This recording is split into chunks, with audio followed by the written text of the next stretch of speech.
What's good? What's good? What's good? What's good? What's good? What's good? What's good? What's good? What's good? NBA Finals Game 5 live stream. Let's go. We got the Indiana Pacers versus the OKC Thunder. We're back in OKC tonight. The series is tied 2-2, and we are ready to go.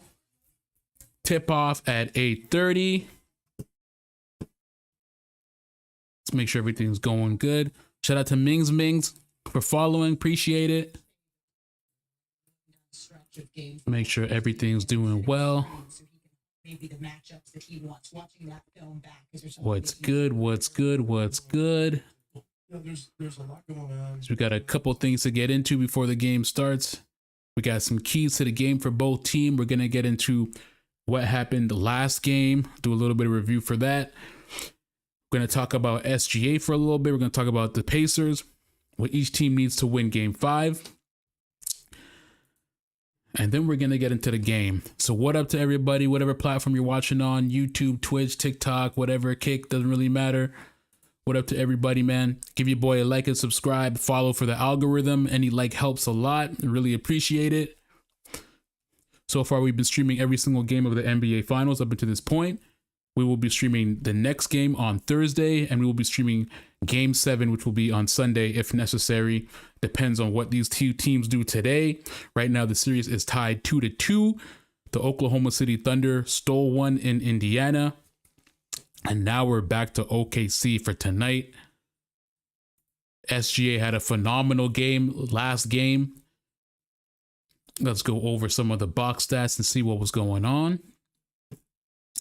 So the story of last game, Indiana, in terms of turnovers, early they started really well. But by the end of the game, things kind of evened out. Both teams had 16 turnovers. OKC won the offensive boards last game, which was happening pretty much the whole series. OKC's had a slight nod towards winning the boards. They had 43 to the Pacers 33. And that especially counted towards the end of the game in the fourth quarter. This game was relatively close for most of the game. It was a 1-2 score, 2-possession game for the most part until it got to the fourth quarter. Indiana at one point led by as much as 10 points, but the Oklahoma City Thunder found a way to come back. SGA started hitting shots down the stretch late in the game, and eventually the Oklahoma City Thunder came back from the dead, tied the game, and then eventually took the lead. But the main thing about OKC is that when they took the lead, they didn't get overwhelmed, they didn't make stupid mistakes, and they were able to close the game out, and they were able to get the win in Indiana. Tough win. I personally think that this win for OKC completely changes the complexity or the outlook for this entire series. I said that if Indiana Pacers were able to win game 4, that this series would be done in 6. I think Indiana would have been able to take that momentum. I think OKC still would have won one more at home, but I think eventually, once going back to Indiana, they would have been able to close it out. But I think with that win by OKC coming back the way they did in Indiana, I think this series will go to 7. And the reason for that is OKC in the playoffs, when they've been trailing, they haven't been comeback kings like the Indiana Pacers have. The Indiana Pacers can be down by 10, 20, 15, whatever. It doesn't really matter. They will find a way to get back in the game. But Oklahoma City Thunder, they're used to playing defensively strong, and they're used to being able to be consistent, be able to attack with their defense, make turnovers, and be able to win that way. They win the slow way, mid-range, everything. They're not really a three-point shooting team, and that showed in Game 4. In Game 4, the Oklahoma City Thunder shot 3 for 16 from three-point. They shot 3 for 16 from three-pointer. At one point, they literally shot, I believe it was 1 for 12. They were shooting less than 10% from three-pointer at one point in the game. But even though they were shooting poorly from three-pointer all night, they still kept the game close. Like I said before, it was only a 2-possession game for the majority of the game until Indiana Pacers went on a stretch and led by as much as 10. But the Oklahoma City Thunder found a way to keep in the game, and you got to commend them for what they did. They made the right adjustments. SGA, when it was time for his number to be called, he delivered, and they were able to come back, close the game out. SGA finished with 35 points, So another 30 plus point game for SGA. And even though Siakam had a solid contribution towards the night, all the starters for the Indiana Pacers had started solid points. Everybody was in double digits except for Aaron Nesmith off the bench. Obi Toppin had 17. It just wasn't enough. It wasn't enough. OKC was able to come back, keep the game close, even with the lack of three-pointing from the Oklahoma City Thunder. With that being said, we got to talk a little bit more about SGA. Right now, SGA is doing something historic. Through the first 4 games, SGA is averaging 32.7 points per game. Now, historically, this ranks 3rd all time. There was Rick Barry in the 1967 finals, who averaged 41.3 points per game over the 4 games. So that was 165 points over 4 games. Absolutely insane. And there's Allen Iverson, who was 2nd with 35.3 points per game, scoring 141 points over a 4-game period. That was in the 2000 finals against the LA Lakers. The Sixers lost that series, I believe, in 5. And then there was SGA. SGA right now, 131 points through 4 games. He's averaging 32.8 points per game. So it puts him in 3rd in total points for the first throughout the first 4 games in the NBA Finals. So right now, SGA is doing something historic in terms of all time in the NBA.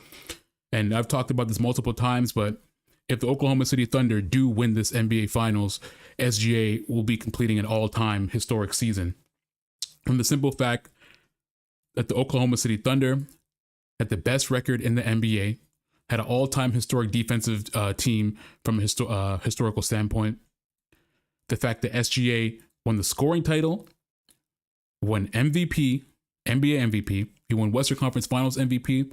So if the Oklahoma City Thunder come back and win this series and they win the championship, it's pretty much 80% likely that SGA is going to win NBA Finals MVP, which will be the first ever quadruple ever.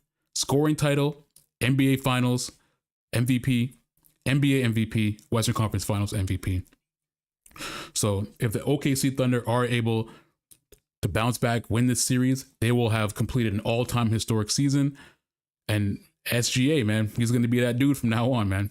If you're MVP and you win the championship in the same season scoring title, you have now officially become face of the league, man. So we got to clap it up for what SGA has been able to do. He had a weak game 3. I think in game 3, he only scored 24 points. And you could tell that Indiana was getting a lot of pressure on SGA towards that game. He was the main ball handler for the entire game. And I think OKC failed to adjust at certain times. I think they should have put the ball in Jalen Williams' hands a little bit more, kind of put a little bit less pressure on SGA. But I think in game 4, they finally figured it out. They were able to keep it close. And now we're at game 5, man. So we're going to see what happens. But shout out to anybody who just started watching, man. I really appreciate it. Make sure to like, subscribe, follow, whatever platform you're on, man. It really helps me out in the algorithm. We're trying to grow. We're doing every single game of the NBA Finals. We got game 5 tonight. Game 6 will be on Thursday. And then if there is a game 7, it will be on Sunday. We stream every single game of the NBA Finals. We do live reactions. So shout out to anybody who started watching live. Also, as soon as the NBA Finals is done, we will be live streaming probably twice a week. I think twice a week is a good amount of time. There's a lot of NBA news to cover. There's a lot going on, a lot of trade rumors. This is going to be a very busy NBA offseason. There's a lot of potential trades going on. We're hearing that KD has dwindled down the trade destinations that he wants to go to, potentially. And right now, the number 3 destinations that he wants to go to are 1, the Houston Rockets, 2, the San Antonio Spurs, and 3 is the Miami Heat. Now, originally it was reported that he wanted to go to the Minnesota Timberwolves, but it looks like he has changed his mind, and Miami Heat is now the 3rd destination that he would want to go to. Russell Westbrook has decided to opt out of his player option for the Denver Nuggets, so Russell Westbrook is now a free agent. Somebody got traded today too. Let's double check, because I remember someone else got traded today. Let's see. Oh, we also got news that, or rumors is the report going around that the Toronto Raptors are willing to use their number 9 overall pick in the upcoming draft to be able to trade and a potential trade for Kevin Durant. So it looks like the Toronto Raptors are being extremely aggressive this offseason too. They want to land either Giannis or they want to land Durant. They want to land somebody big. Now, As a Toronto fan, if I had to choose between Giannis or Kevin Durant, I would most likely lean towards Giannis. I think Kevin Durant is dope. I think he's an all-time scorer. But I think that the Toronto Raptors need somebody with a little bit of that edge. You know what I mean? Somebody that'll be a little bit more consistent, less passive. And I think Giannis wants nothing more than the win. And he brings that fire, that energy. And he's a little bit younger as well, too. So I think if the Raptors are looking to land somebody, I do think that Giannis would be a better pick. And also Giannis is not American as well, too. So a lot of American players don't want to play in Toronto for tax reasons. They feel homesick some of the times. And then also, I guess what's going on right now with all the borders and shit, it's just better overall for Giannis, who was originally Nigerian and then moved to Greece when he was younger, to just go to Toronto because he also has a relationship with the Toronto Raptors general manager. So that would be dope as well. What else happened today? Another player got traded today. Let me just double check and see. Yes. It was Desmond Bane who got traded to the Orlando Magic for Kentavious Caldwell-Pope, Cole Anthony, and 4 first-round pick swaps. So that also happened today. So yeah, there's a lot of news going on, man. It's going to be a lot of stuff going on. There's going to be new coaching signings. Right now, the New York Knicks are also looking for a new coach, and they're interviewing. So we're going to be covering all of this stuff as it happens in the offseason after the NBA Finals. So be sure to like and subscribe. Follow anything, man. There's going to be a lot more news, and we're going to be covering all of it as it comes out. So let's see what's going on here. Take some water.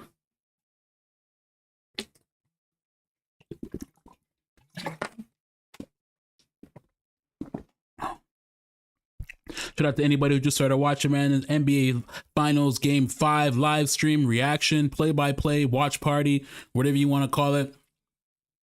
Make sure to like, subscribe for the algorithms, or follow. It helps your boy a lot. We're going to be streaming every single game of the NBA Finals.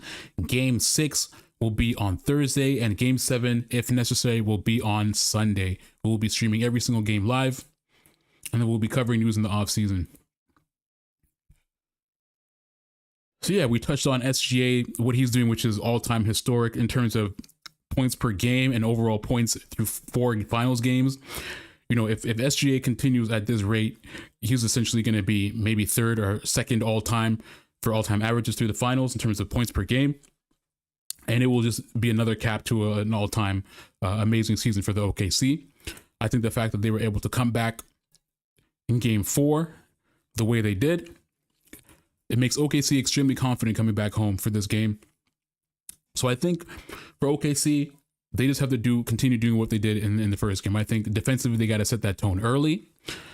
I think they got to be able to switch and adapt to what the Indiana Pacers are doing. I think the Indiana Pacers have given them trouble defensively. If you did not know any better, you would think that the Indiana Pacers, throughout a lot of the games in this series, were the better defensive team, just because of how they've been adapting, how they've been putting pressure on SGA, on Chet, and sometimes on Jalen Williams. Just from a straight eye test perspective, like the way it's been looking, you would think that these teams are pretty matched evenly, even though OKC is all time, or defensively is a way better team, at least in stats and in the regular season, than the Indiana Pacers.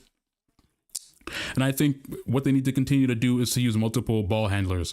I think they need to use SGA when it's necessary, but they need to swap it with Jalen Green as well. Just use multiple ball handlers just to relieve pressure, because as soon as SGA gets the ball, they're going to be full court pressing him. They're going to be blitzing him, trying to put pressure on him so that he makes a bad pass or a turnover. They've been doing it all series, so I think that's extremely important for OKC to be able to do. I think they need to attack the paint early.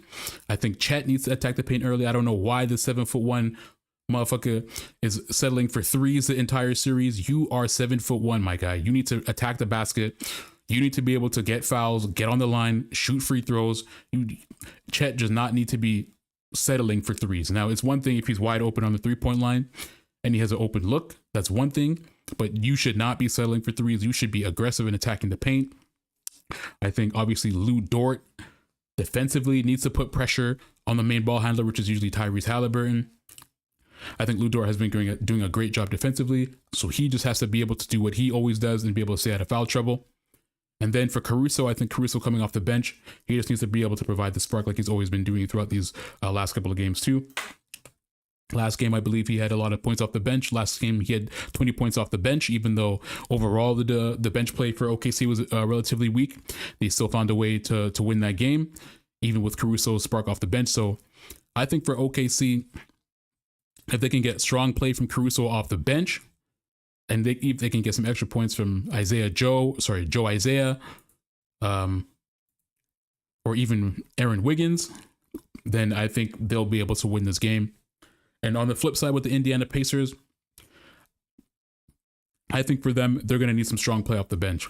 I think the X factor for last game was Obi Toppin, TJ Connell, Benedict Mathurin. Benedict Mathurin had 27 points in game 4, but then it just kind of seemed like he disappeared in this game. He only had 8 points. Sorry, last game, he only had 8 points. So I think for the Indiana Pacers, for them to be able to stay in this game, for them to have a chance to win this, Tyrese Halliburton needs to have a strong game. Obviously, Pascal Siakam, the regular contributors.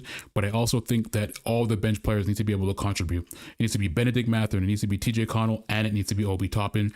Because even with 17 points from Obi Toppin last game, it still wasn't enough to be able to close this game out against OKC. Defensively, they need to do what they were always doing. They need to be able to switch, put pressure on SGA or Jalen Williams, whoever's the main ball handler for OKC. And they need to be able to create turnovers early. And I think if they can do that, they'll be able to win the game, even though turnovers were pretty even last game, 16-16. I think Indiana's going to have to create a lot more turnovers to be able to win this game, because you had a game last game where turnovers were even. Indiana Pacers compared to the Oklahoma City Thunder, they still had a lot of production off the bench, because OKC pretty much only had Alex Caruso coming off the bench and producing for points. He had 20 points.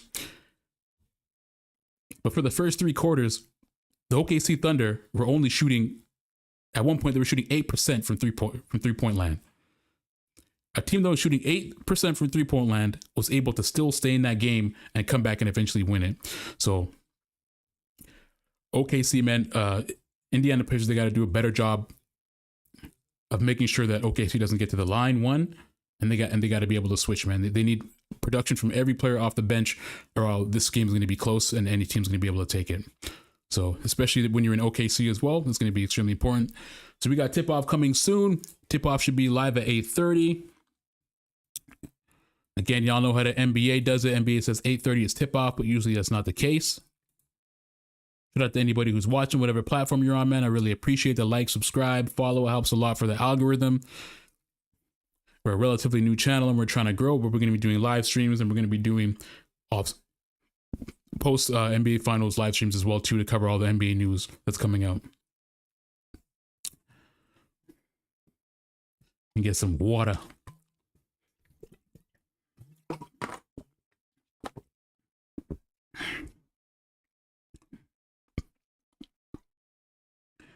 So yeah, those are the keys to the game for both teams. Let's take a look at last game. Last game, you had a monster game from Jalen Williams and SGA. It was essentially those two who took OKC over the hump, especially with Alex Caruso coming off the bench. Alex Caruso had a plus 14 plus minus coming off the bench. Chet Holmgren had a plus 14 plus minus. He had 14 points. Jalen Williams, 27 points, 7 rebounds, 3 assists, 4 turnovers as well. And SGA, man, 35 points, 3 steals, 3 rebounds. Now, this was the first game in the NBA Finals that SGA did not have a single assist in a game.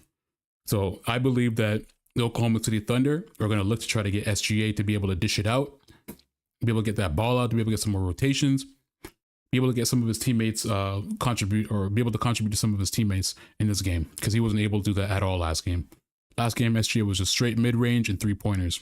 But at least he was able to get 3 steals and be, contribute on the defensive front as well.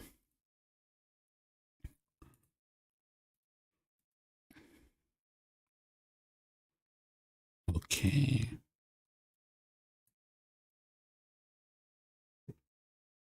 When Taim says, hopefully Indy. I'm guessing you're an Indy fan, man. How many games do you think Indy's going to win in? You want a game 7? Yeah, I'm right there with you, man. I want a 7-gamer too. I think it's going to go to a game 7. I think these teams are pretty evenly matched. I think this series is just going to seesaw back and forth, man. So I think that we're going to get game 7. However, I think that because OKC won game 4, I think it shifted the momentum and it shifted everything mentally for them. So I think OKC would win, and if it goes to Game 7, because the Game 7 would, I believe, be in OKC.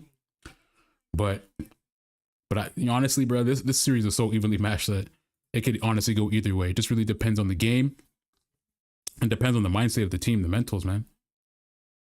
You see, I'm a Celtics fan. I'm cooked. Oh man, damn, bro, I feel sorry for you, man. They're about to blow your whole team up. What happened to Jason Tatum was so sad, man. The torn Achilles, and then on top of that, y'all got new ownership, man. So those new owners are about to come in, man. They're about to trade a lot of those players, man, because the Celtics been paying into that luxury tax for quite some time, man. We're already hearing rumors of Porzingis. They're looking to trade Porzingis. Hearing rumors about them looking to trade Drew Holiday as well too. So that Celtics team, man, I'm telling y'all gotta subscribe, man, because I'm gonna be covering live streaming all the news that comes out in the off season. But that Celtics team might look a lot different next year, man. It might look a lot different. And then on top of the fact that they're playing Jason Tatum and Jaylen Brown that max, yeah, it's gonna be. But you know, the thing is that the Boston Celtics, they're a good franchise, man. So it's like they'll find a way to be able to get other pieces that maybe that aren't expensive. Maybe they'll try to rebuild through the draft or something. Who knows what'll happen? Because you at least still want to keep those main two together. You want to keep Tatum and Jaylen Brown together, right? Drew and Zinger are out for sure. Yeah, they are. And honestly, with man, Zinger, man, he got mad like issues, man. Like he's always got some sort of injury issue as well. I know like throughout the playoffs he was like supposedly really sick or something like that as well. So even though you love him, man, it's like he's a good player, but this guy has throughout his entire career has always had injury issues. When he was in New York, when he was in Dallas, like, and now when he's in the Celtics, right? It's just, yeah, Derek White. I think they should keep Derek White. I think if they're smart, they'll keep Derek White. Who's the other dude they signed to? Let me look at the Celtics roster. Remember, they just gave a contract extension to Peyton Pritchard. They should keep him. I think they should definitely keep Derek White. Al Horford, he's the older guy, so he's probably going to be out in a couple years anyway, so they're probably going to keep him. I don't see them trading him, but yeah, it looks like Drew Holiday is gone. Kristaps is going to be gone, and that sucks, man, because Drew Holiday is like your best defensive player. To have him be gone, that takes away a lot of defensive depth away from the Celtics. I just wonder where they're going to trade him for and what they'll get for him. But yeah, it kind of sucks with Porzingis, man. Porzingis, there's always in every sport, there's always that one player who you wonder, what if this player never got injured? Like what would his career have been like? Porzingis is like one of those guys, man, and at least in recent memory. I would say Zion is one of those guys too. But Zion is just more because he doesn't really want to take care of his body, Porzingis, I feel like Porzingis is one of those guys who tries to take care of his body, but just because of his physical build, like he's just tall, lanky, like it's just extremely hard to stay healthy when you got to build like Porzingis. That's why I'm surprised Chet Holmgren is able to stay as healthy as he is, even though he had an injury in his rookie year. Cornet and Al might be gone too. Oh, damn, Al Horford's a free agent. I didn't realize that. Damn. Well, then you got to be happy Healy's got one, man. Because Al Horford, he was like, had the most playoff games before without a championship before they won it last year, right? If I'm not mistaken. You said Luke Cornet too. Yeah, Luke Cornet. Yeah. Yeah, he's probably gone too. We also got Sam Hauser. We also got a couple players on there, but I think as long as you got JT and JB, that should be good, man. Joel and PG's bodies are cooked. You are not wrong, my guy. You are not wrong. Joel and PG are cooked, bro. They're cooked. I feel bad for Joel because Joel, it's another thing with him is just like Joel is like he's just another guy too. Like the make of his body just makes it really hard for him to be able to play a sport like this where you have to do a lot of lateral movements. It's like a lot of pressure on your knees, a lot of pressure on your joints. Like there's just certain body types that aren't meant or not. They're not able to adapt long term for these type of sports. And it's like it's always been a problem with centers too. Like big guys, big centers. Like even after they leave the NBA, these guys always have major joint issues. They have like a lot of surgeries they have to go through. Like, especially after a 72 game season, going through playoffs and all this stuff like that. Like, it takes a lot of wear and tear on your body, man. Last year we won. Last year, bullet chip. Yeah, bro, that's a good chip to have, though. I ain't gonna lie, because the Celtics before that, what, it was like 2008, I think was their last chip before that. I have a torn ACL. You're never the same. Yeah, bro. I've never had a torn ACL. I actually just tore my Achilles, complete tear of my Achilles, man. And you know that there's one of those injuries, like ACL, Achilles. They say that you just lose your speed after that, man. You just never are the same, especially if you get a little bit older. You know what I mean? Like when you're young, I think you can bounce back a little bit because of modern medicine and all that. But when you get those injuries when you're like older or mid-career or something like that, like it's always harder to bounce back from, man. But these are tough injuries with long recovery times, man. This shit absolutely sucks. Shout out to anybody who just started watching, man, whatever platform you're on. Game 5 of the NBA Finals, man. Let me know who you got winning Game 5. Put it in the chat. We're going to be streaming every single game of the NBA Finals moving forward. This is a live watch party / reaction. Let me know who you got winning Game 5 in the chat, man. Shout out to AM. Shout out to Cindy Grubb. Give your boy a like, subscribe, follow whatever platform you're on, man. It really helps a lot in the algorithm. Smash that like button. Let me put it in there.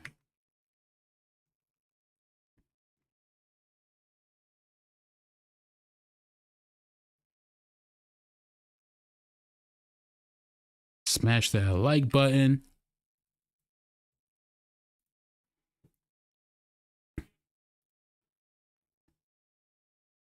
Oh, can't jump off my left leg. My body didn't take the surgery well. Damn. When did you get injured, man? Was it recent or was it? The ACL is just such a tough injury, man. Every time I see an ACL injury, it's just one of those ones where you just kind of grimace at that shit, man. It's just, oh my God. It was like I think, what's her name? Juju Watkins, the female hooper. She got that ACL injury recently. I was like, oh my God, bro. I mean, at least she's young. She can bounce back from it, but ACL is a tough injury, man. Doesn't matter who you are.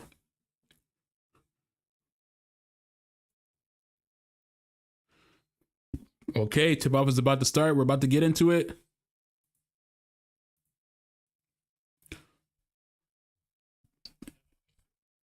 But yeah, that's tough, man.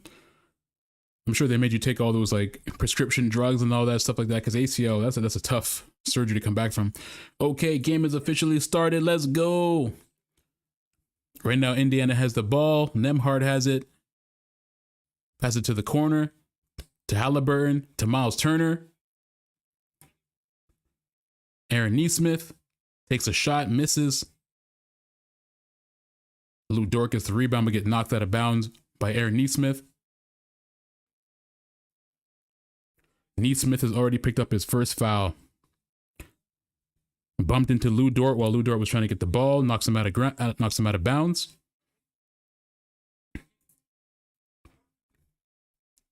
Just to let y'all know that scoreboard is a little bit ahead. The NBA broadcasts are usually slightly behind. Just in case anything happens on the official broadcast, they usually delay it by a couple seconds. OKC just scored their first points. How do y'all feel about the NBA not putting the official NBA Finals logos on the court no more? From what I understand, they put like a digital NBA Finals logo on there, which you can see on the bottom part there. Do y'all want them to bring back that trophy in the middle?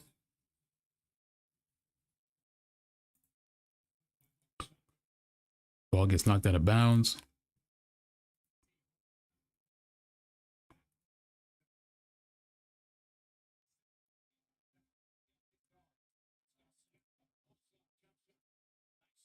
Pascal Siakam with a nice jumper.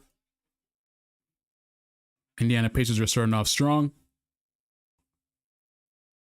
Oh, Chet Holmgren. Nice little reverse layup on the backside. That was beautiful. Indiana has the ball. Halliburton. Back to Siakam. Siakam pulls up for three. Money.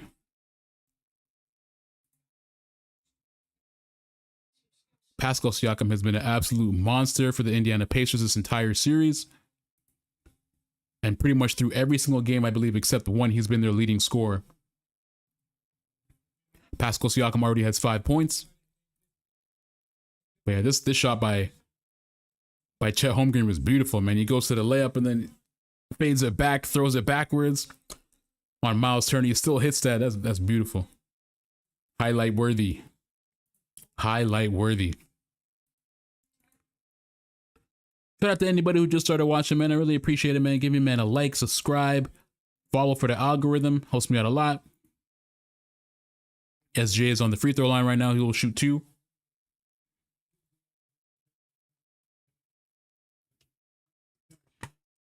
Just to let y'all know, SGA right now is tied for 3rd most points all time through the first 4 NBA Finals game.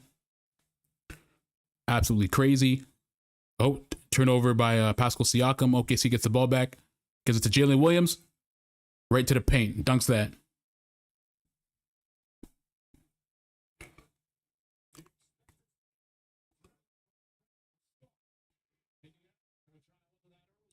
Andrew Nembhard with the ball right now. To Miles Turner. Miles Turner gets a tough shot in the paint. And they continue to full court press SGA when he has the ball. He's looking for that screen from Isaiah Hartenstein. Passes it out to Chet on the corner. Corner 3, Chet nails it. I think Chet Holmgren needs to be a little bit more aggressive in the paint, not settle for those threes, but looks like he still wants to take them. Aaron Nesmith, wide open 3, banks it.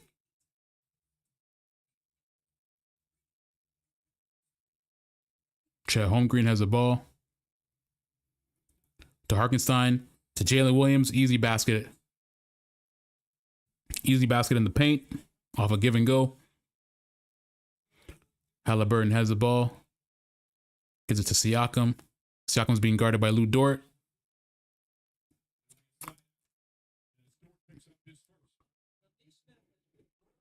Lou Dort will pick up his first foul.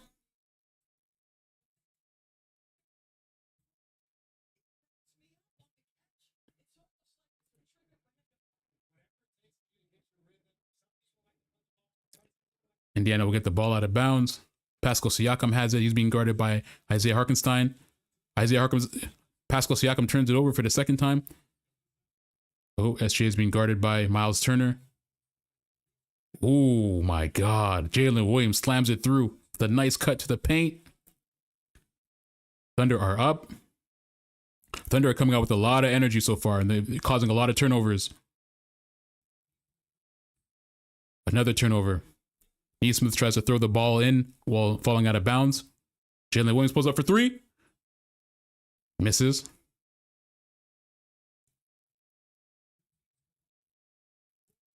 Halliburton looks like he wants to shoot a 3. Misses. Lou Dort with the rebound. SGA is driving to the lane. Gilgeous-Alexander gets it. Easy money. And the Indiana Pacers take a timeout.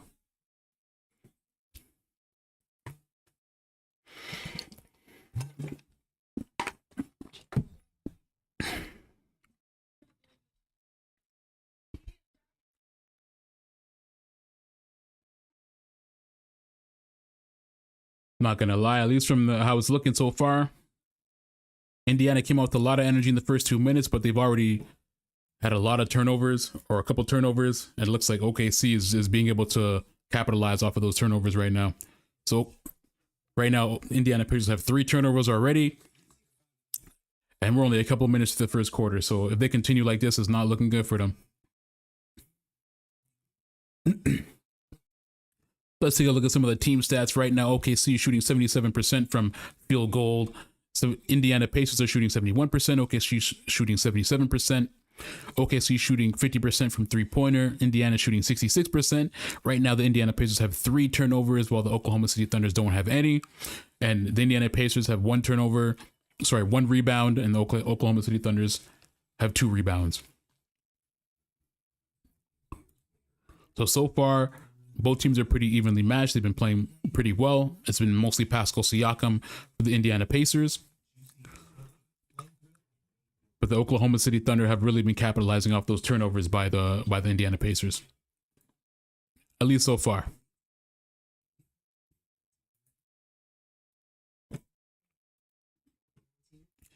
Shout out to Nate 254. Shout out to Lucille. Appreciate anybody who's watching, man.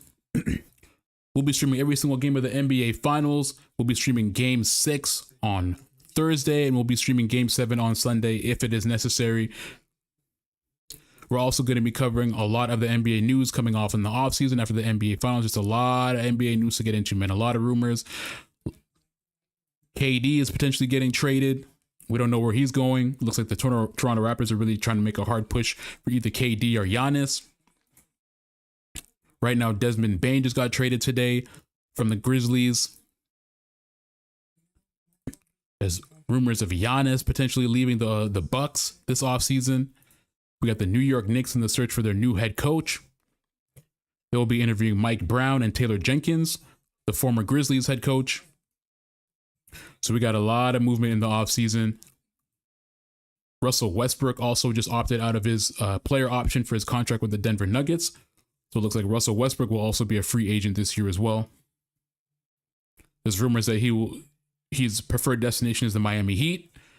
For Kevin Durant, his preferred destination reported today, he's dwindled down to 3 teams. So preferred destination for for Kevin Durant is the Miami Heat, the San Antonio Spurs, and the Houston Rockets. Now, originally it was reported that the Minnesota Timberwolves is one of his preferred destinations, but it looks like that has changed slightly. I'm not sure why. But yeah, there's going to be a lot of news coming out in the offseason. So follow wherever whatever platform of your choice is, Twitch, TikTok, Kick, YouTube, whatever. Doesn't really matter. But give your boy a like, subscribe, follow for the algorithm, and it helps me out a lot.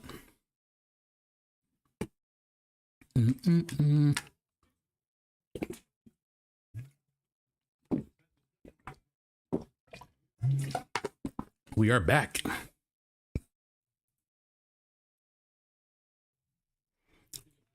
Use that scoreboard, you know what I mean? OKC lead by 5 right now, just over 7 minutes left in the first quarter. So far, both teams started off very strong, but Indiana has been committing a lot of turnovers, and OKC have been capitalizing off that so far, but it still remains a close game. OKC leads by 5. Turner to Halliburton. Obi Toppin is in the game now. Obi Toppin to Halliburton. Back to Obi Toppin. Toppin drives to the lane, pushes it out to Andrew Nembhard. Nembhard for 3. Misses. Oh, Andrew Nembhard gets the rebound. Misses the layup. He had a wide open look, but he misses it. SGA for a layup, wide open layup. Layup in the paint.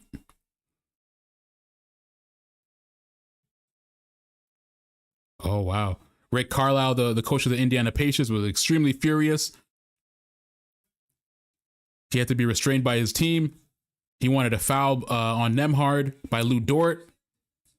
No. I don't know if that's a foul.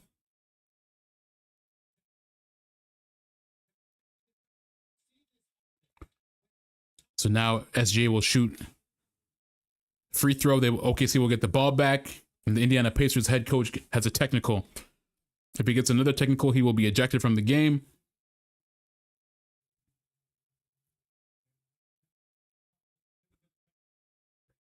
Commentators just saying that was a missed foul. And Indiana Pacers should have been shooting free throws. Right now, Halliburton has a ball. He trips and falls. Turnover for Indiana Pacers again. Got a layup from OKC. Alex Caruso off the bench.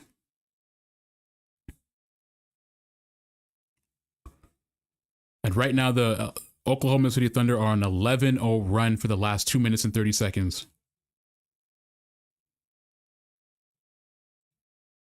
Miles Turner gets an and one, fouled by SGA. So Miles Turner will shoot for another free throw.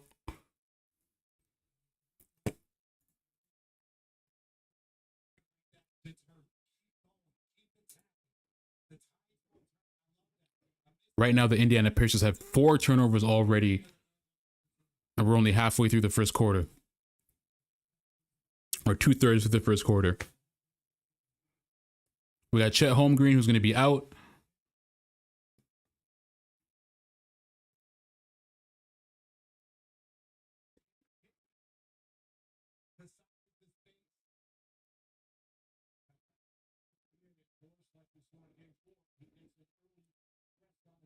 Turner misses his free throw. No and one. Looks like Wiggins and Harkenstein are in. SGA is also sitting as well. Oh, Lou Dort. Drives, sidesteps, pushes out. Jalen Williams, mid-range. Lou Dort gets the rebound. Ooh. Caruso tries to slam it, but he misses the slam. That ball goes all the way up. He's trying to put that man on a poster.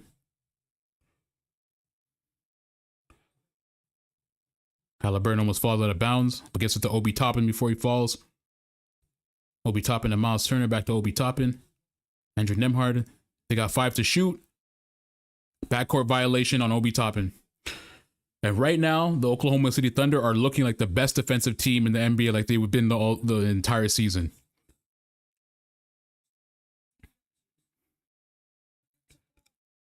Oklahoma City Thunder are coming out with an intense energy defensively, offensively. Right now, the Indiana Pacers look like they're all out of sorts. Right now, already Indiana Pacers have 5 turnovers. God's Will Hoop says Pacers in 7. Shout out to Lucille. Shout out to Die Gogos. Appreciate y'all watching, man. Give your boy a like, subscribe, follow for the algorithm. It helps a lot. God's Will says Pacers in 7. I'm gonna hold you to that, God's Will. I think OKC in 7. But this series is a seesaw, man. This series is gonna go back and forth, man. It's been a great series so far, man. For all the basketball lovers, man, y'all are getting a treat.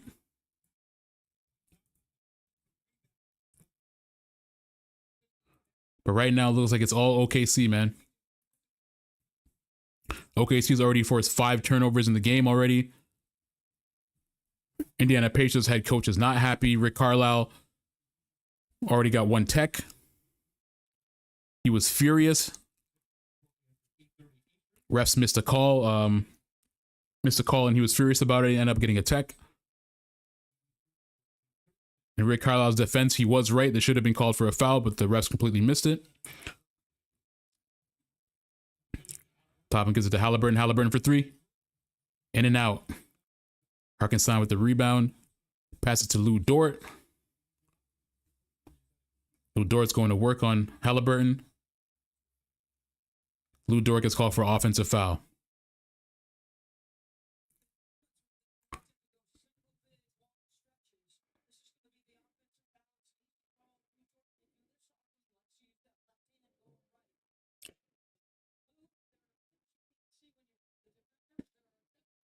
Lou Dort will sit. I believe he has 2 fouls already.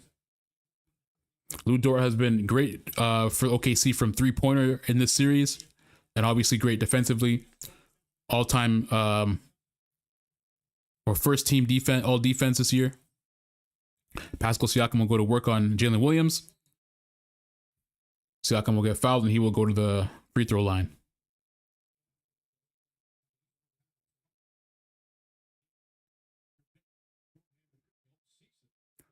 We got Tony Bradley coming in for the Pacers. I believe this is his first minutes in the finals.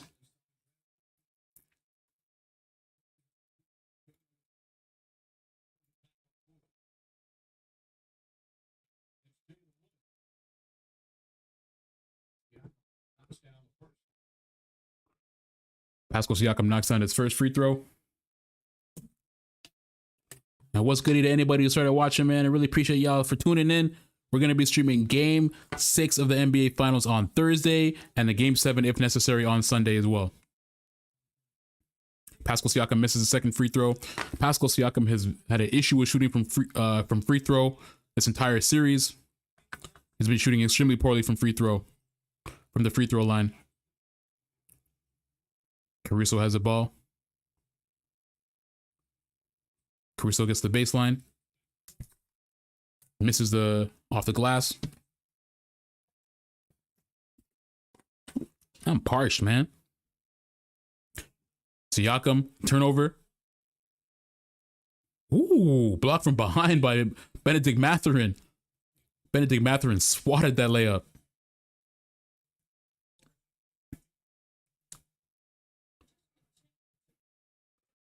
Benedict Mathurin was a battery for the Indiana Pacers in Game 3. He had 27 off the bench. Game 4, he was a little bit more quiet. We also got TJ McConnell off the bench as well.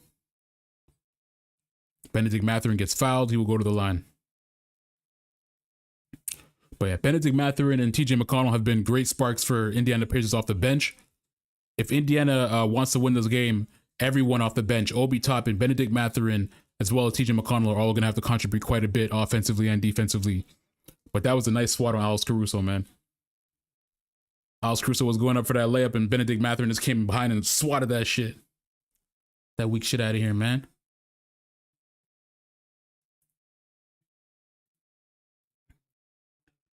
Anyone who just started watching, man, I appreciate it, man. Let me know who you got winning Game 5 of the NBA Finals. You got OKC or you got the Pacers, man. Put it in the chat. OKC or Pacers?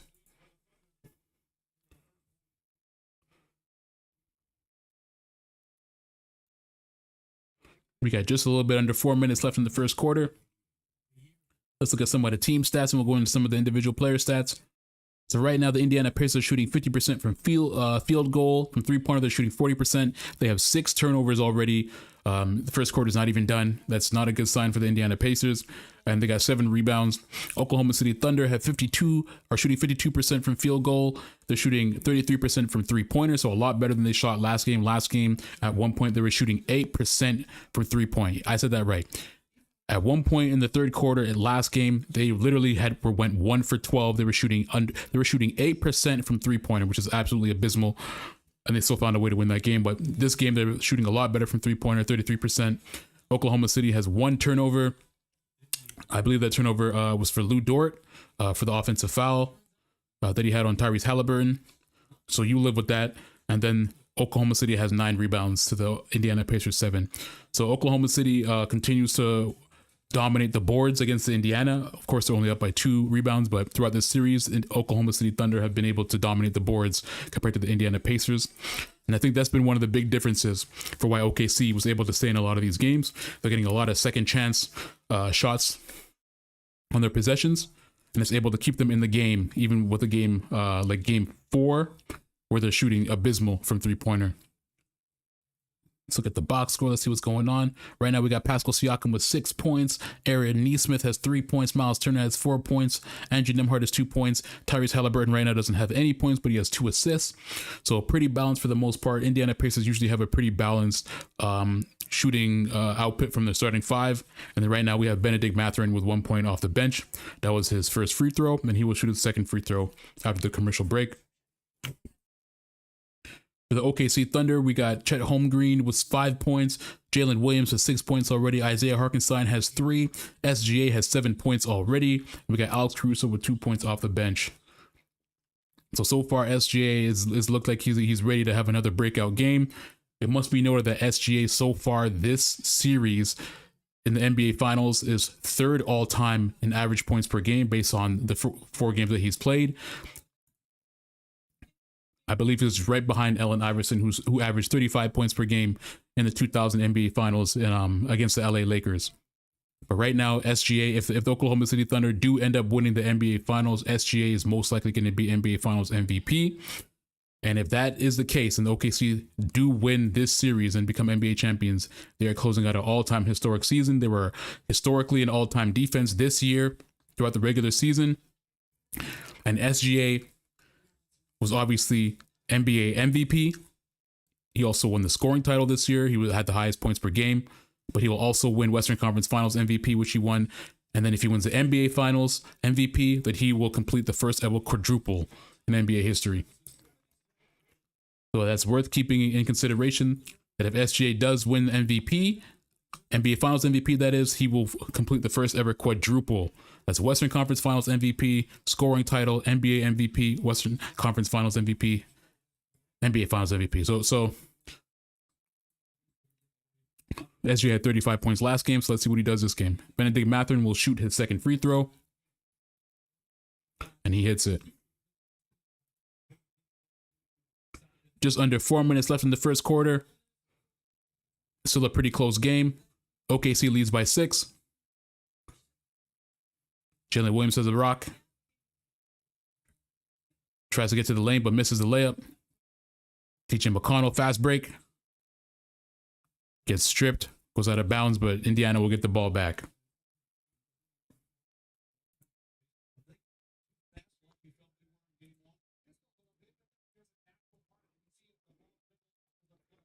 Indiana outbounds. Benedict Mathurin with the shot.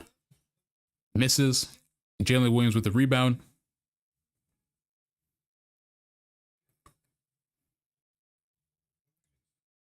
Wiggins pulls up. Ooh. Wiggins hits his first 3 of the game.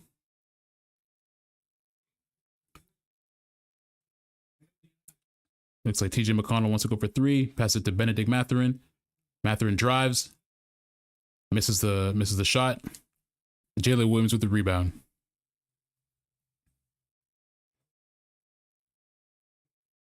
Jalen Williams has a rock. To Isaiah Hartenstein, to Alex Caruso. Back to Jalen Williams. Got to shoot. Jalen Williams in and out. They get the offensive board. Back to Jalen Williams. Casey Wallen's wide open for 3. Hits it. That's his first 3-pointer of the finals. This is not looking good for Indiana. If OKC, the guys off the bench are able to hit some 3-pointers and able to extend that lead, while SGA and Chet Holmgren are resting, is not a good sign for Indiana. Hartenstein to Alex Caruso. Back to Jalen Williams. Jalen Williams drives to the basket, misses another layup. Oh, TJ McConnell and Carson Walsh are fighting for it. Gets it to Halliburton. Halliburton down to Obi Toppin. What happened? Hartenstein got fouled. Fouled by Bradley.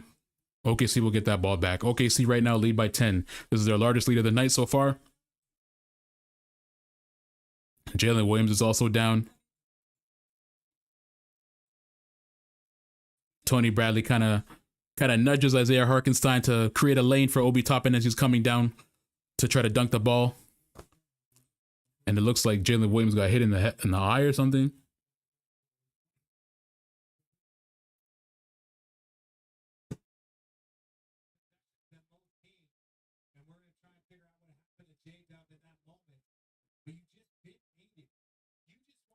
Yeah, this is weird. It looks like Jalen Williams just...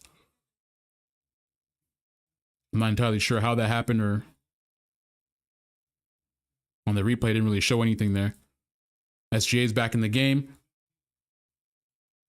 Gives it to Chet at the top of the key. Chet pulls up. Misses. Miles Turner with the rebound. TJ McConnell has it. Gives it to Miles Turner. Benedict Mathurin has the ball. Pascal Siakam. Oh, bad pass to Andrew Nembhard. Almost goes out of bounds. Siakam needs to shoot. There's 5 seconds left. Benedict Mathurin wide open.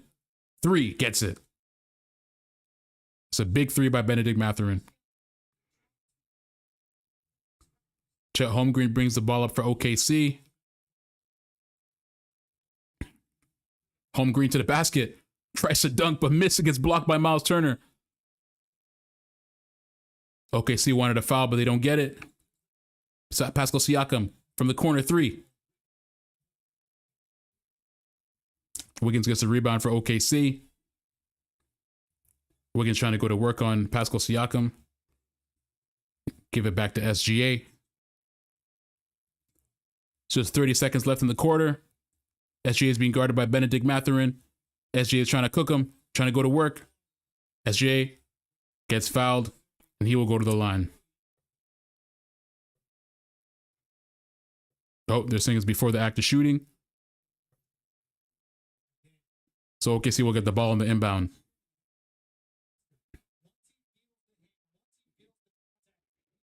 But yeah, Chet Holmgren tries to dunk on. That actually should have been a foul. Miles Turner did not get any ball at all. It was all hand. SGA drives to the basket, kicks it out to Wallace. Wallace, 3. Money. 20 seconds left. OKC leads by 10. Looks like the Pacers will shoot the final shot of the quarter.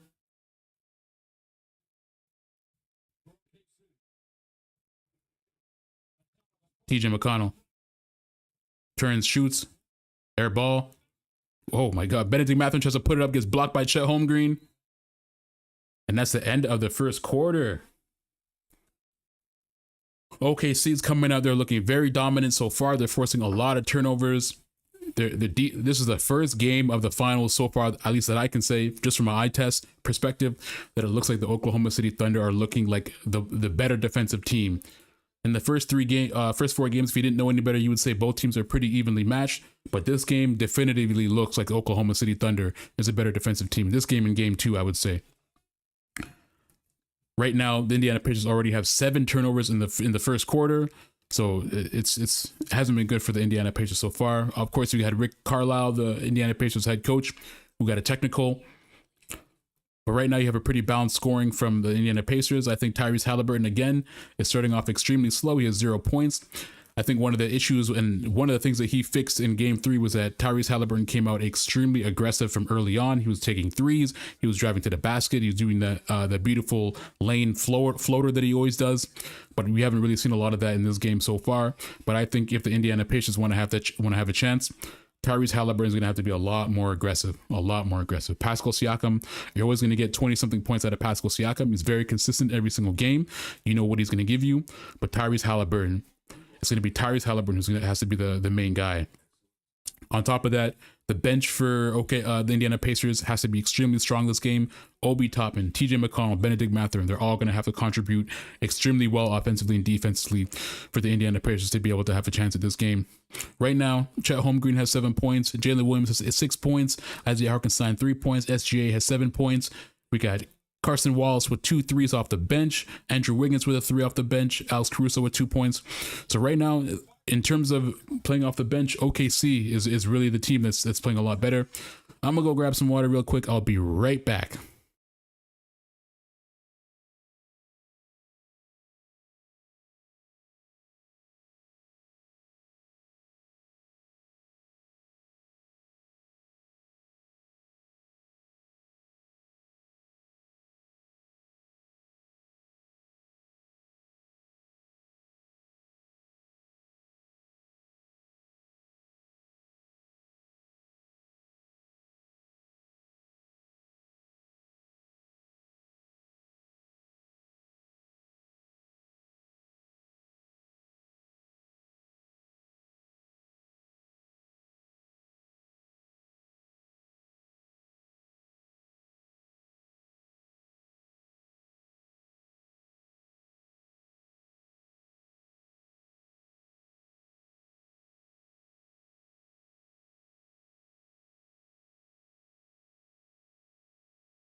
We bike. Shout out to Lucille watching. Shout out to Die Goes. Shout out to everybody else watching all the other platforms, man. I really appreciate it, man.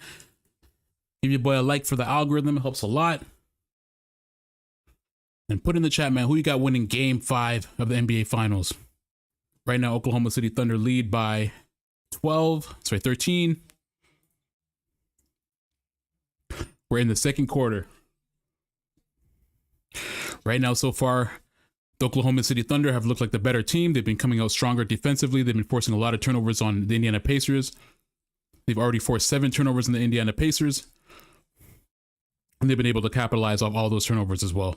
Pascal Siakam for 3. He misses.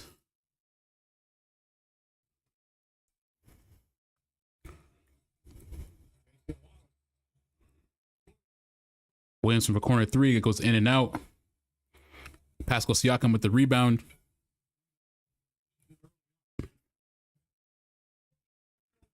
Miles Turner has it. Passes it to TJ McConnell. TJ McConnell, wide open 3. Doesn't take it. To Aaron Nesmith.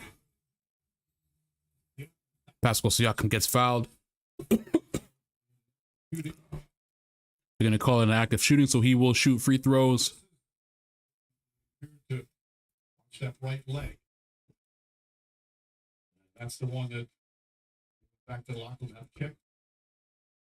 Again, we're told he will return. Oh, it's like Tyrese Halliburton actually went to check his leg in the locker room. Looks like he has ice. It's covered in ice right now.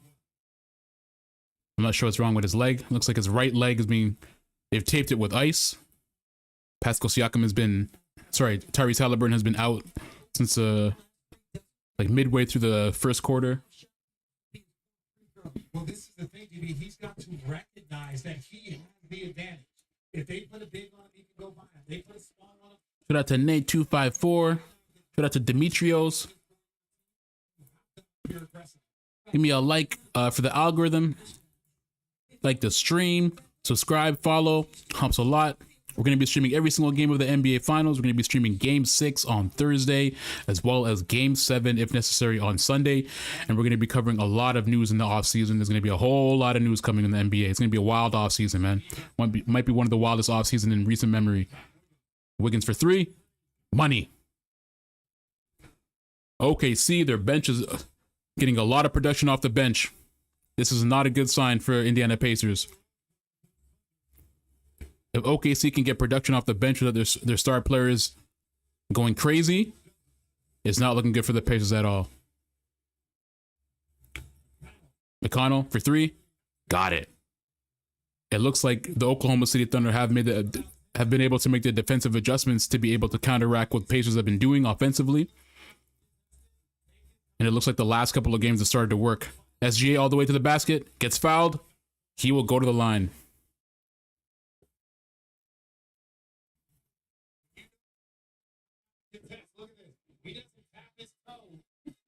We got to take a look at the turnovers, man. One of the big things for this game was going to be the turnovers. Right now, Oklahoma City Thunder have 2 turnovers.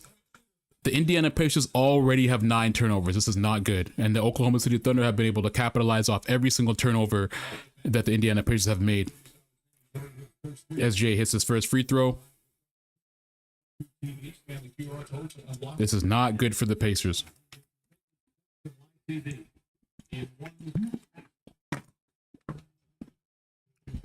Tyrese Halliburton checks back in. Tyrese Halliburton had ice around his leg. It looks like he had some sort of leg injury or some sort of leg soreness or cramp. But he's back in the game.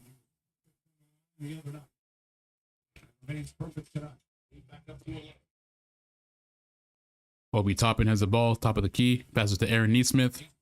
Andrew Nembhard. Andrew Nembhard drives. Back to Aaron Nesmith for 3. Misses. Back to Obi Toppin.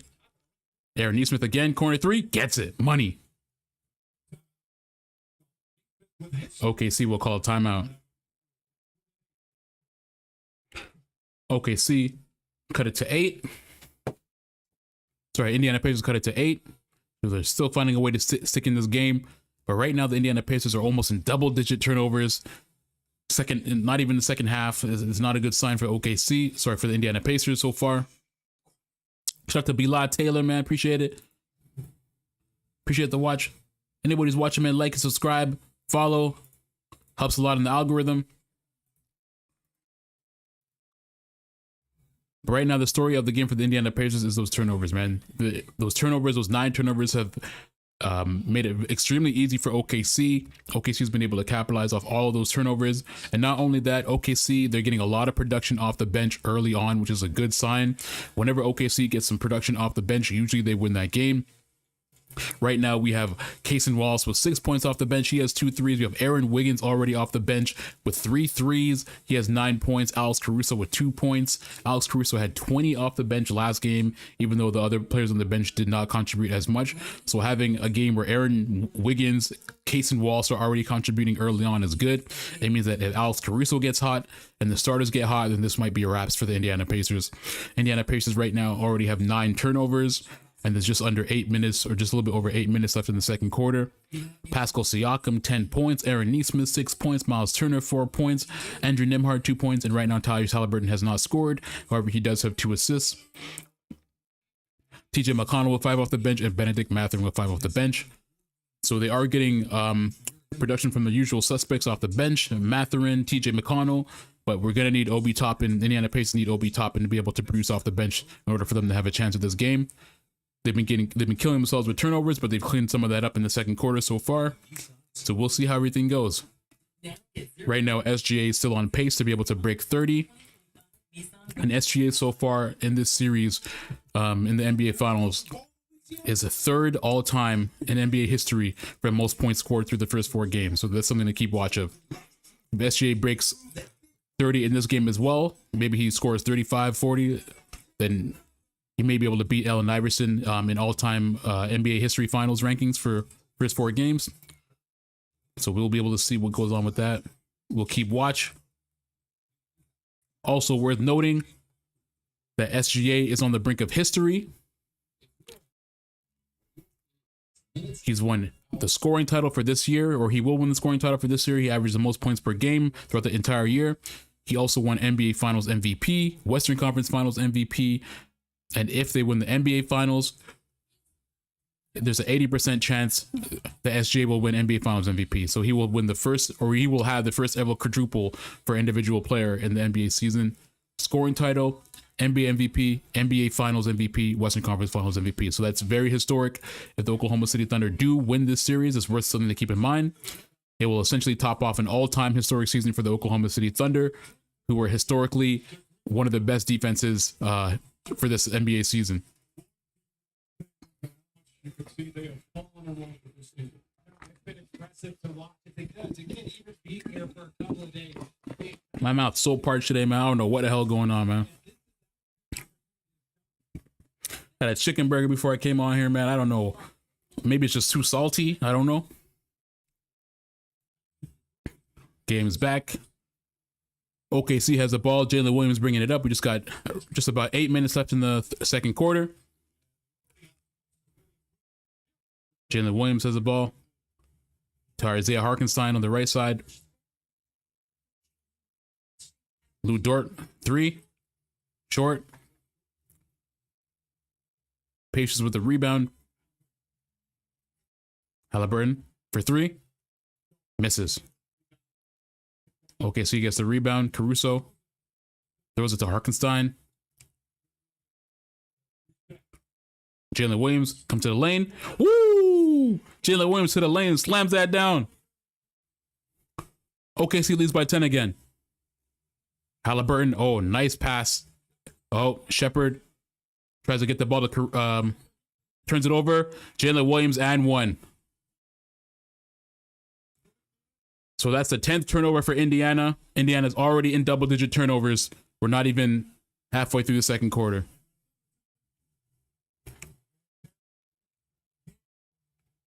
Shepherd wanted to get that ball to, who's that, Bradley in the paint.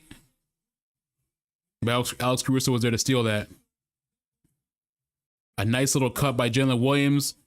Just cut straight to the basket. Slams it right down. And then on the other hand, after they get the turnover, Jalen Williams gets that and 1. We're back to commercial break. Let's go back to that box score.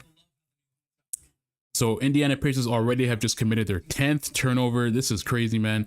Halfway through the second quarter, and already Indiana Pacers have 10 turnovers. OKC has 2. And every single turnover, OKC has found a way to capitalize off it. Indiana is not doing good so far. Tyrese Halliburton was injured in the first, I think midway through the first quarter. Looks like he has some sort of leg injury. You know, that may be affecting his shot. Originally from France, but always wanted to be a Cowboy. We got Pascal Siakam leading scorers for the Indiana Pacers. Pascal Siakam has 10 points, 3 rebounds, 2 assists. Aaron Nesmith, 6 points. Miles Turner, 4 points. Andrew Nembhard, 4 points.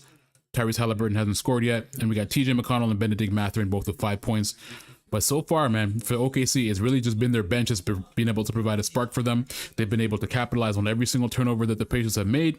Right now, you have Kaysen Wallace with 6 off the bench. Andrew Wiggins 9 off the bench. Alex Caruso 2 points, but he's been great defensively. He already has a steal. And we got Jalen Williams already in double digits with 10 points. SGA has 9. Chet Holmgren has 5.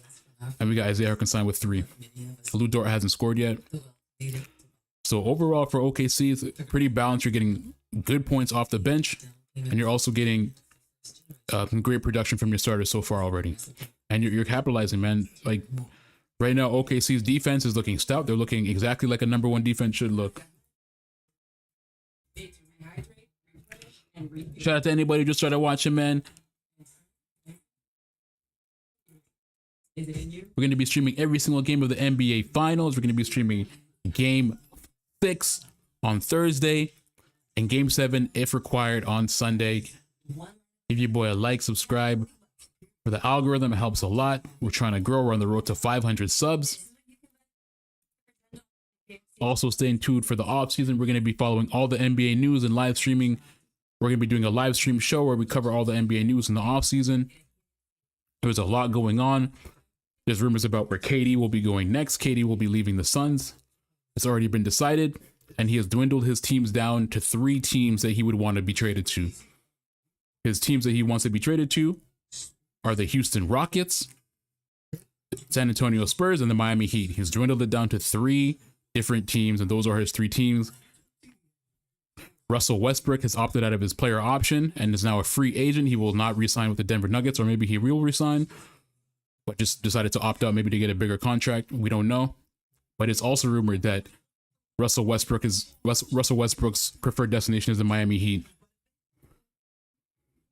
So it'll be interesting to see what happens in this offseason. We also have rumors that Giannis may want to leave the Bucks. Now, there's been back and forth reports with that, saying that maybe he wants to stay, maybe he wants to leave. We don't know. But it'll be interesting. There's a lot of teams that are really trying to vie for Giannis. We got New York. We got the Raptors. A lot of teams that will want Giannis. Also the Spurs. Defensively, it is the Thunder basketball. Already 8 steals, 3 block shots. Jalen Williams hits the and 1 free throw. Thunder up by 13. Just a little bit over 7 left in the second quarter. Halliburton. Obi Toppin has the ball. Pacers have 5 to shoot. Halliburton has to shoot. Jump shot misses way. That was a bad miss. Alex Caruso with the rebound. Has not scored yet. Jalen Williams. Caruso to Jalen Williams. Back to Hartenstein. They're trying to get Jalen Williams on that cut. On the baseline cut, but it doesn't work. Ooh. Steal by Nesmith. Okay, see with another turnover. Tyrese Halliburton being guarded by Lou Dort. Looks for that switch to get the switch that he wants. Finally gets it. He's being guarded by Hartenstein. Oh, they got 5 seconds to shoot. Nesmith at the shooter. Nesmith gets a foul, but it's before he shot. So they will get the ball out of the ball inbounded out the sideline.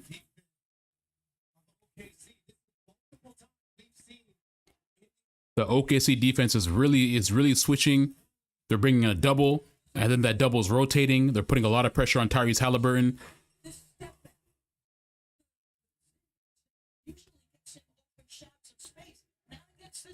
Oh, another turnover, it looks like. Oh, almost another turnover. Neesmith has the ball on the ground. They're fighting for it. Jump ball. Yeah, it looks like he wasn't there for more than 3 seconds. In the paint. OKC's defense is doing a good job of blitzing, but rotating. As soon as they get that pressure, they're getting that first look of pressure, and then they're rotating back to their man. Just enough pressure to be able to make that guy make a mistake. It's almost like false pressure that they're bringing too with the ball handler. They'll bring it for a couple seconds, and they want that guy to rotate back, be able to get back to his man, because they know that the Indiana Pacers will get that ball out quickly.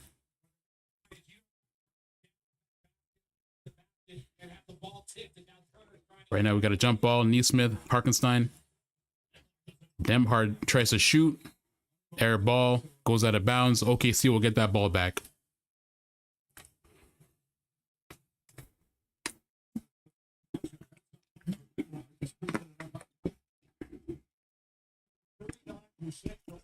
Indiana has 11 turnovers. OKC has 3. Jalen Williams drives to Harkenstein. SGA is back in the game. Alex Caruso. SGA takes a screen. Is being guarded by Siakam. Oh, tough shot. He banks it. Oh, nice. Not a bank. Sorry. Mid-range shot. 7-0 run for OKC for the last 3 minutes. Turner gets fouled. Oh, Isaiah Harkenstein looks like he's hurt. Both Miles Turner and Isaiah Harkenstein pull up limping.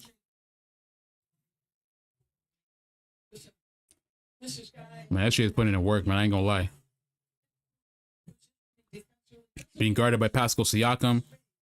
Looks like he had no space, but somehow found a little bit of space. That footwork, man. It's that footwork. Miles Turner hits his first free throw.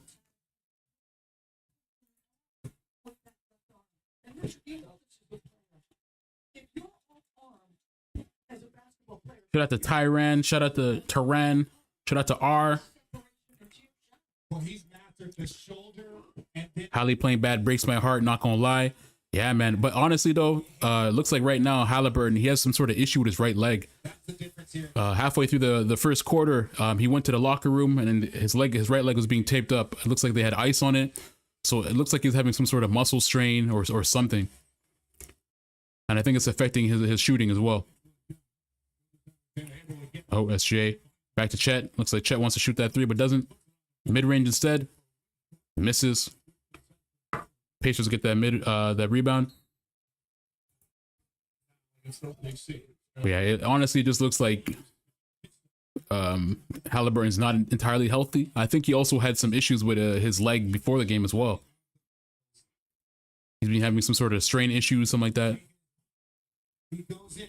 It's a push-up, yes, in my opinion. But you understand why they don't make that call. He's getting that out.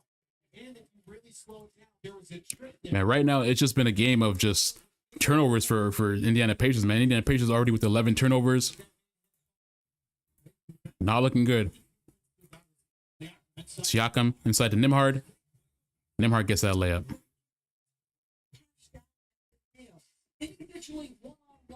Jalen Williams has the ball for OKC. Gets that screen by Chet.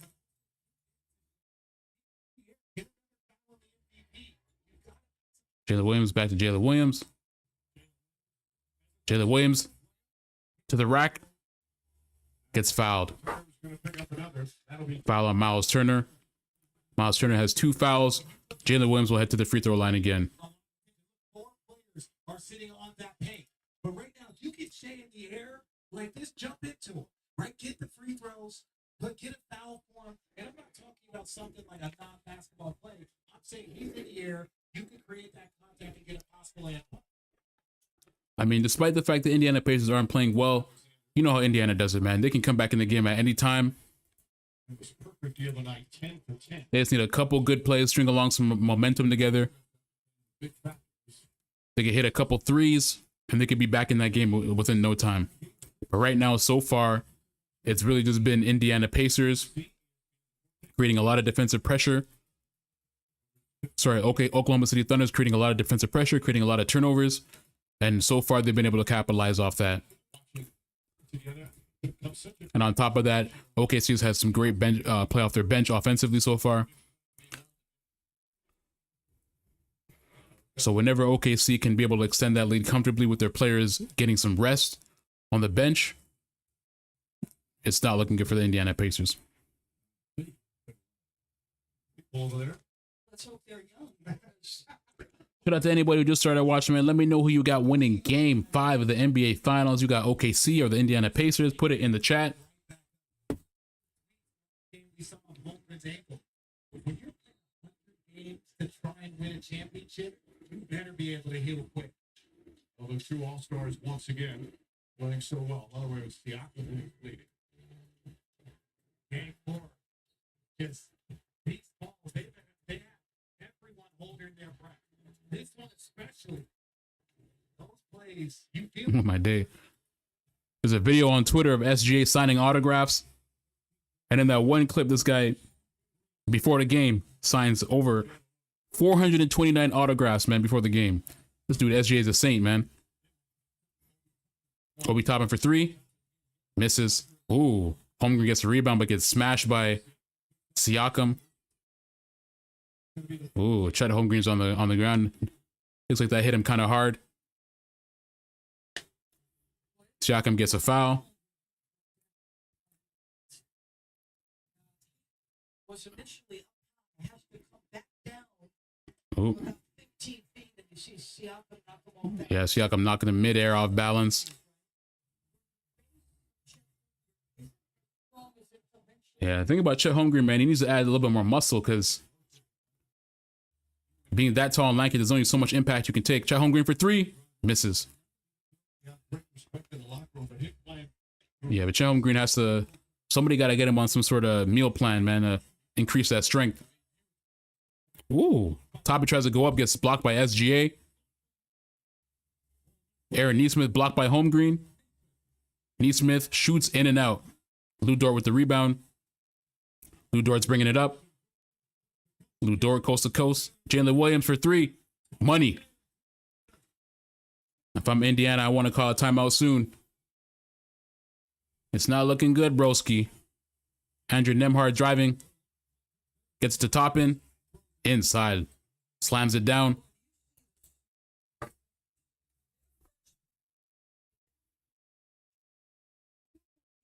Jalen Williams to the rack. Misses their layup. Halliburton to Toppin. Siakam gets blocked by Chet Holmgren. He thought he was fouled. Chet Holmgren to the lane. Gets his own rebound. Gets a layup in. Right now, OKC 54. Pacers 38. Oh, Toppin. Toppin tries to go. Misses the layup. The ball is bouncing everywhere. Goes out of bounds. OKC gets that ball back.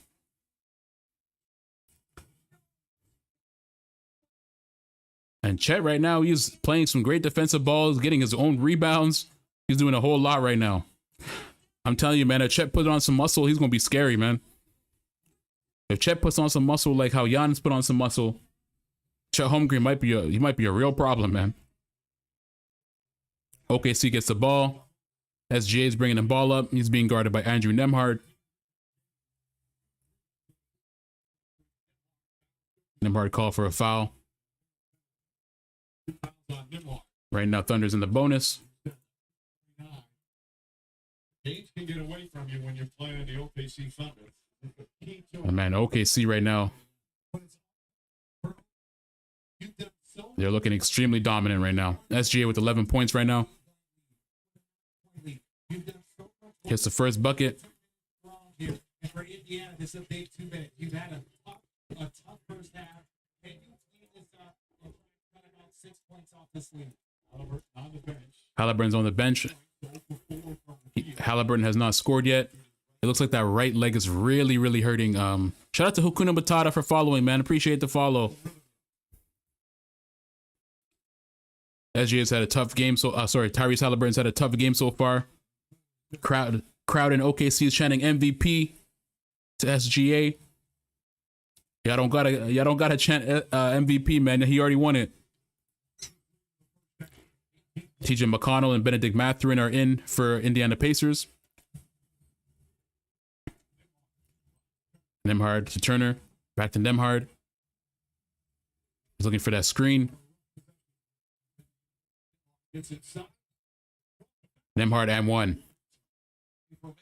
Nembhard fought hard in that paint to get that and one. He was being guarded by Alex Caruso. That was some tough defense, but he still found a way to get that and one in the paint. Nembhard has been impressive. Not just this postseason, but even going back to last postseason.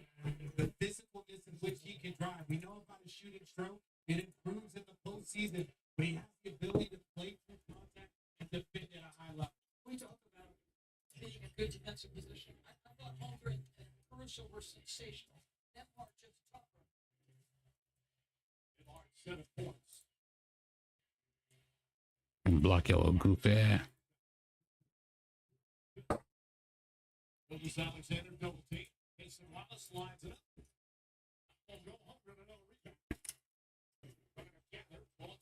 Oh, Pascal Siakam steals it from Chet Holmgren. Mathurin gets fouled by Caruso again. I think that might be Caruso's third. Caruso clearly annoyed. This is just in transition. This is where Mathurin's at his best. Young and athletic, likes to get out and run, but there wasn't much there. Benedict Mathurin, shout out to him, man. He's from Montreal, just like Lou Dort. He's sitting on the bench in the final 2 minutes, and he only has one foul. So I'm starting to wonder, even if you're trying to come back, go back there, get some. Benedict Mathurin misses his first free throw. This way, much more than one more thing. Oh, well, we got a couple more hours left. It's not looking good for Tyrese Halliburton, man. It looks like that right leg is really affecting him right now. On the bench, keep a close eye on that leg. It didn't seem to be bothering him when he returned. Looks like that leg is bothering him.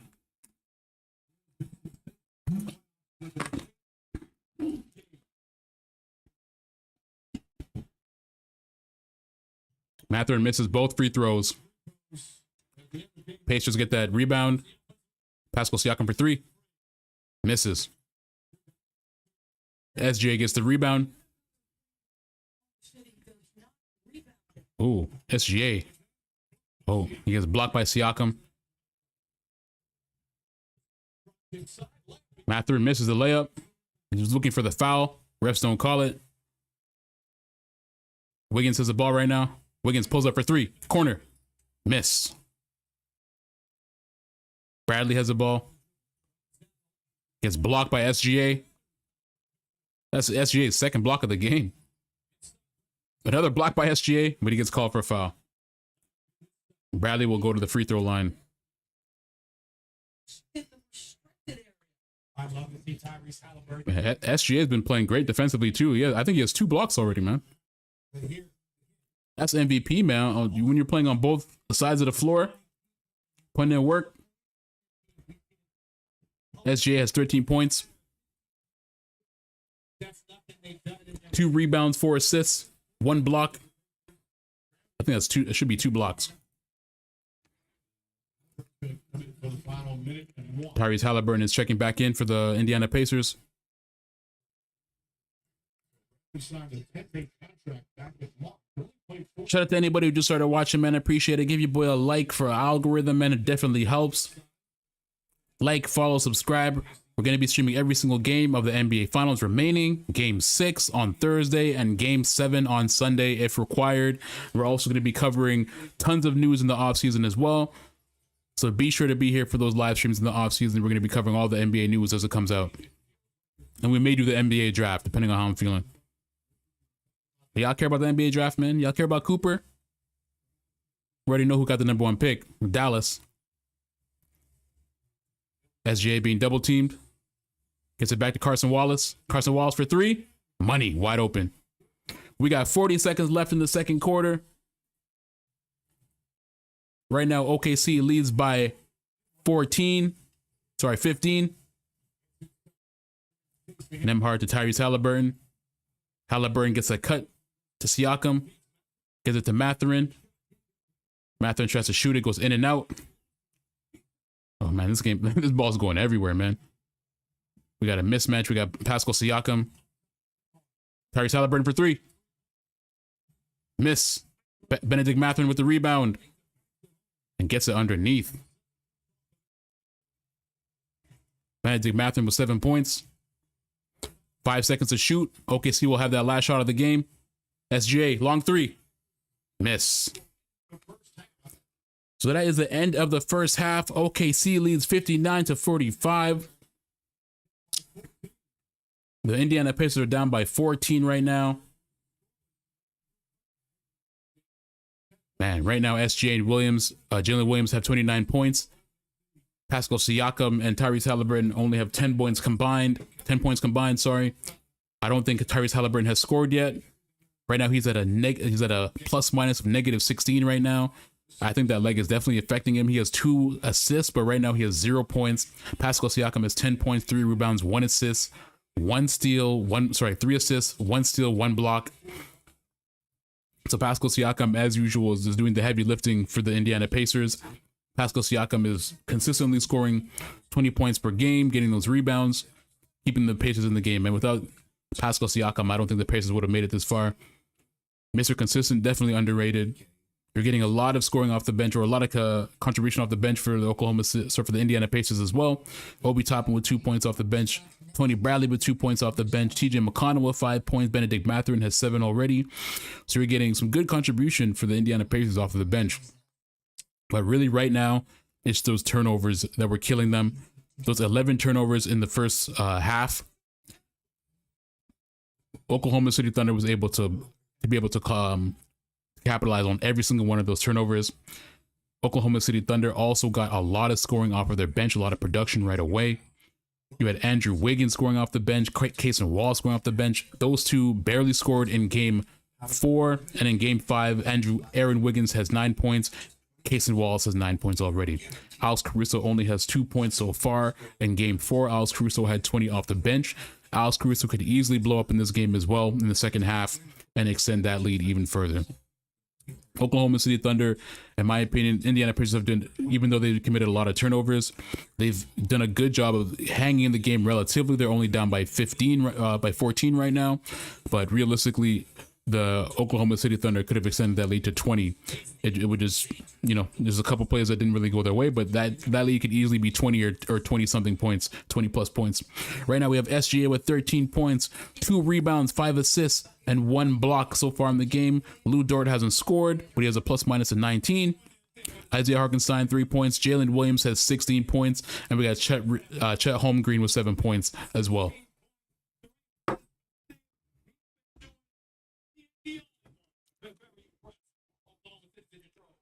Yeah, right now Oklahoma City has a pretty comfortable lead. All they need to do is continue the defense right now. It looks like they also have the advantage of Tyrese Halliburton not being 100% healthy. He's had some issues with that right leg. It looks like he's had some strain issues. It looks like before the game, there's reports of him having some strain issues throughout the playoffs. But it looks like those issues are really starting to hurt him now. Tyrese Halliburton left midway through the first quarter and went to the locker room. Had to get his leg taped up. I think they put some ice on it or something of that nature. But Tyrese Halliburton is definitely being affected by whatever is happening with that leg. He has not scored at all. He has 2 assists. But it looks like that's really starting to affect what's going on with the Indiana Pacers, because Tyrese Halliburton and Pascal Siakam are usually ones that are leading scoring or contributing the most. And right now, the Indiana Pacers only have 10 points with Tyrese Halliburton and Pascal Siakam combined. Sean says no locker code. What does that mean? What does locker code mean?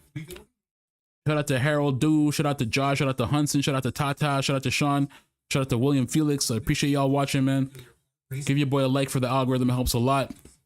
We're trying to grow, man. We're on the road to 500 subs, 500 followers, all that. NBA 2K25 locker code. Bro, I haven't played 2K in a minute, man. I don't even know what you're talking about. Shout out to Rob. But I don't know. Maybe I might buy 2K26 though. I don't know. I haven't played 2K in a minute, man. I got beef with a lot of these sport game companies, bro. I had beef with EA, beef with 2K, man. Y'all barely change the game from year to year, man. I'm not shelling out 70, $80 every single year for the same shit. But it's been a minute since I've played 2K. Maybe I might get 2K26. Usually comes out in summertime, right? Shout out to Rob, shout out to Josh, shout out to everybody who's watching, man. We're going to be streaming every single game of the NBA Finals moving forward. We're going to be streaming Game 6 on Thursday. We're going to be streaming Game 7, if necessary, on Sunday. And we're going to also be covering all the news that's going to be coming off in the offseason. There's a lot of stuff going on in the NBA offseason right now. We got KD, who's going to be traded. He's dwindled down his preferred destinations to 3 teams. So it looks like KD wants to go to either the Miami Heat, he wants to go to the San Antonio Spurs, or the Houston Rockets. He's dwindled his teams down to 3 teams, as being reported by Shams Charania. So we will see. Before, it was also said that he would like to go to Minnesota Timberwolves. I could see KD playing with Anthony Edwards as well, but I guess we will see. We also have Russell Westbrook, who has declined his player option with the Denver Nuggets. So Russell Westbrook will most likely not be playing with the Denver Nuggets next season, but it's also reported that his preferred destination is the Miami Heat as well. The New York Knicks are still looking for their next head coach, and they will be interviewing former Sacramento Kings head coach Mike Brown, as well as a former Grizzlies head coach, what's his name, Taylor Jenkins, as well, sometime this week as well. They tried to interview a lot of other coaches as well. They tried to interview the Rockets coach. They tried to interview Jason Kidd, but all those teams turned it down. They will not allow the New York Knicks to be able to interview their coaches. I believe there was 4 separate teams that the New York Knicks wanted to coaches that the New York Knicks wanted to interview with, but all those teams turned it down. So there's a lot going on, man. A lot going on in this off season. A lot of players going to be traded. It's being reported this might be one of the wildest off seasons in recent memory. We got the Boston Celtics, who might be blowing their team up as well. The Boston Celtics just got bought by a new owner. After they won the championship last year, they got sold into new ownership, and the Boston Celtics have been paying into the luxury tax for quite some time. So the Boston Celtics are going to trade a couple of players as well. It's already being said that Drew Holiday and Porzingis are going to be traded. Al Horford might be leaving the team as well. And there might be a couple other things that are going to be done to shake up that team. So the Boston Celtics are going to look completely different next year without Drew Holiday. Shout out to Epsi Shali, man. I appreciate the follow. Definitely appreciate that follow, man. Anybody who's watching, man, give your boy a like for the algorithm. Subscribe, follow. Anything helps me out a lot. We're on the road to 500 subs. And we're going to be covering all this news. We're going to be live streaming after the NBA Finals. I might do the NBA draft as well, too. I don't know. Do y'all rock with the draft? Y'all want a live draft watch? We might do that as well. We already know Cooper Flag is going to be going number 1 overall. The Dallas Mavericks have the number 1 overall pick, conveniently, after they trade Luka. So we are going to see what goes on with the NBA draft. But Cooper Flag is the number 1 pick, and he is going to be projected to go to the Dallas Mavericks.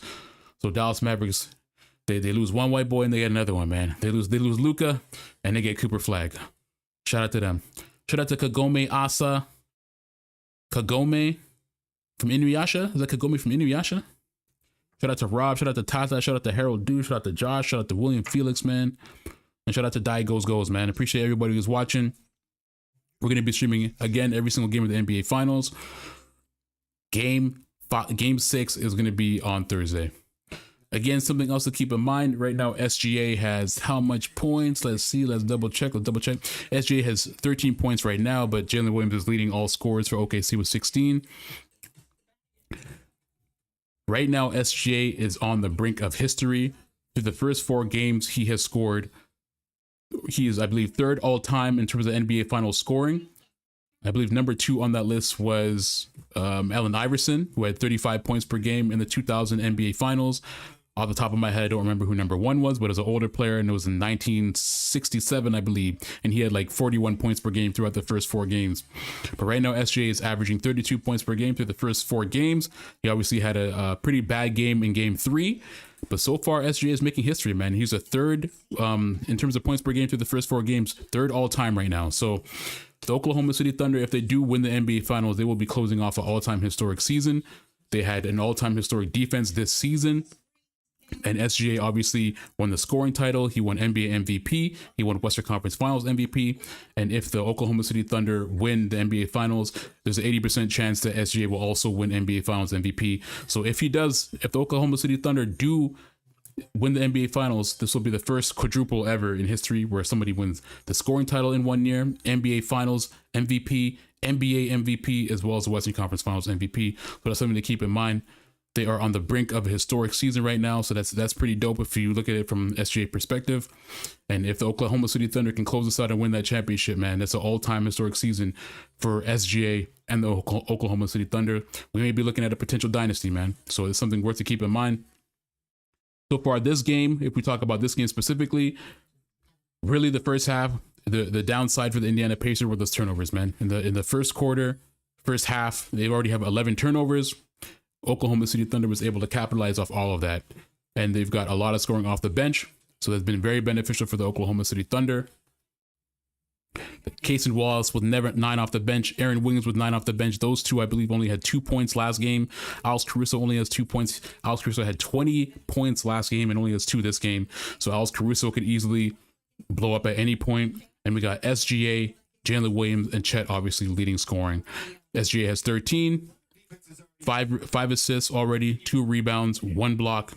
Chet Holmgren, 3 blocks, 1 steal, 4 rebounds, 7 points. And Jalen Williams has been a monster as well, too. Hey, Ghost is in this motherfucker, man. What's up, Ghost? What's going on, man? What is going on, Ghost? How you been? What's good, Ghost? I don't know where this man.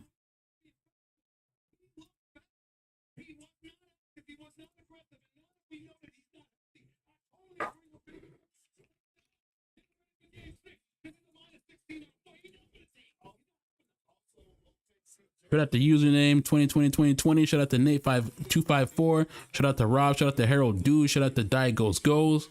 Shout out to everybody who's watching, man. I appreciate the likes.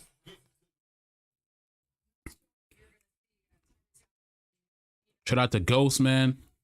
What's going on, Ghost? Who you got winning game 5 of the NBA Finals? Put it in the chat, man. Who do you got? Right now, the Oklahoma City Thunder lead. They're leading by 14 right now. It's been a game of turnovers for the Pacers, man. The Pacers have been committing a lot of turnovers so far. They have 11 turnovers. Right now, OKC only has 4.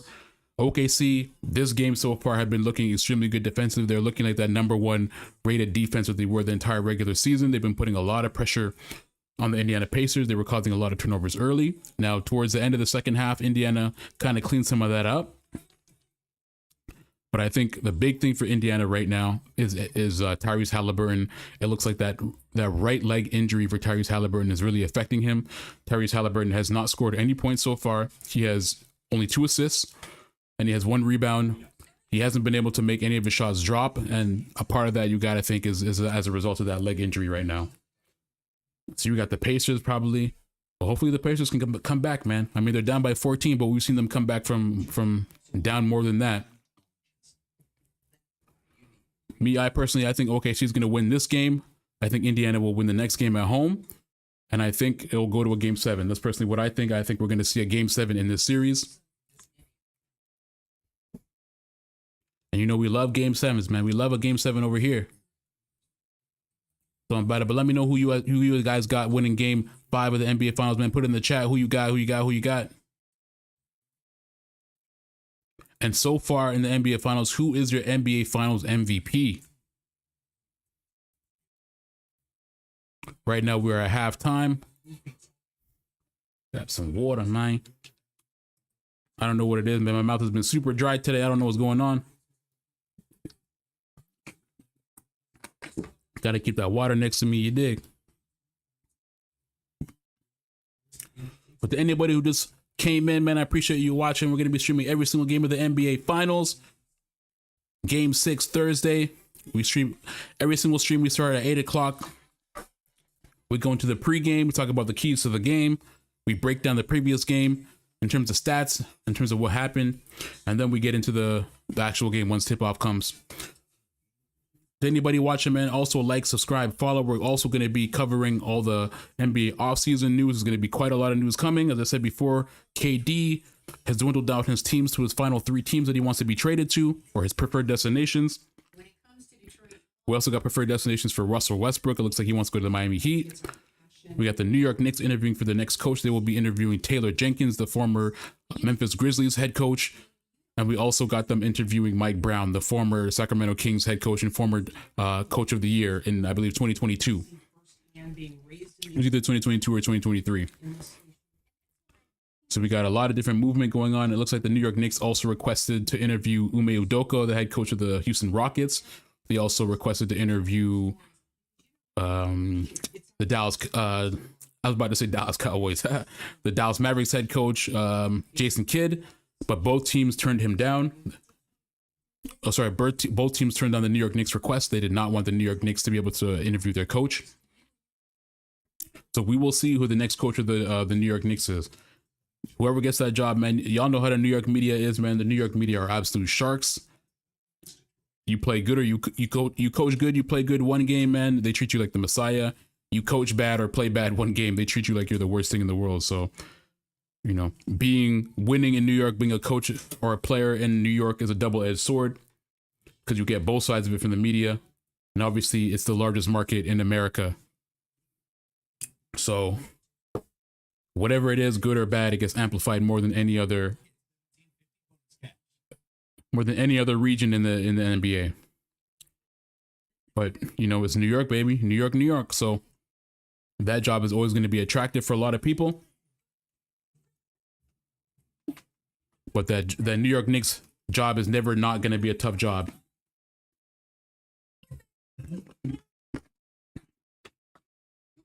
Shout out to anybody who just started watching, man. I definitely appreciate it, man. Give your boy a like for the algorithm.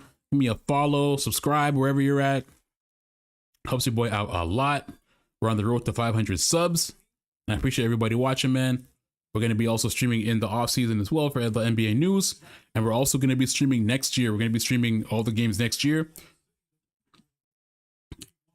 I'll do polls and pick and choose which games we want to stream next year, depending on which games are available. You know, primetime games, obviously. But yeah, we're going to continue the streaming going on into next year, man. NBA season starts again, I believe, in October.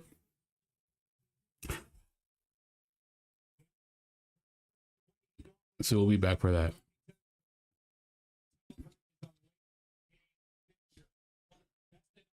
Tyrese Halliburton is a late bloomer, huh? Tyrese Halliburton is a grower, not a shower, huh? Because this guy always starts off the game slow, but finds some way to be able to end it. Be able to end it very hard. Pause.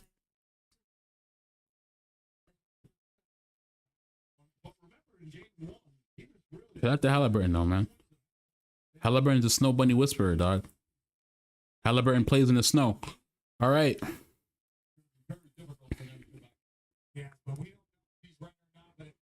All right. Second half about to start. Let's go. Okay. Let's update that clock.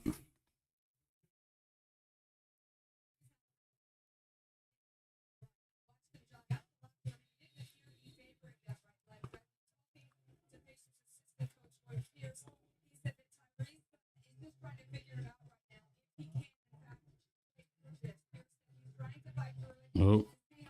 So there's a report on Tyrese Halliburton's leg. It looks like he's still fighting through that right leg injury, but it's affecting him quite a bit. They're reporting that he did not look good coming out of that locker room. Backcourt violation for the Indiana Pacers. OKC will get the ball. Shout out to Elena Marie Gonzalez. Shout out to Hoodie from the 601. Which city is the 601, man? Let me know.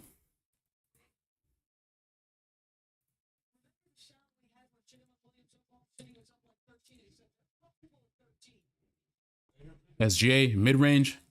Money, man. That shot is automatic. Ooh. Automatic. SGA has 15 points. Tyrese Halliburton has the ball. To Nembhard, back to Hallie. To Siakam in the corner.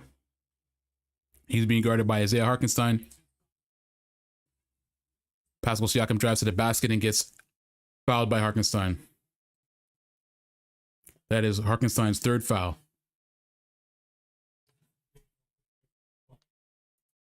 Yeah, Pascal Siakam. Maybe it's that left hand that they're saying, again, not too much there. But again, Pascal Siakam will shoot 2. receive ball. He hits the first one.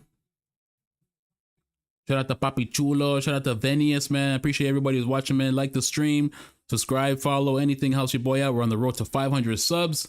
Let's get it.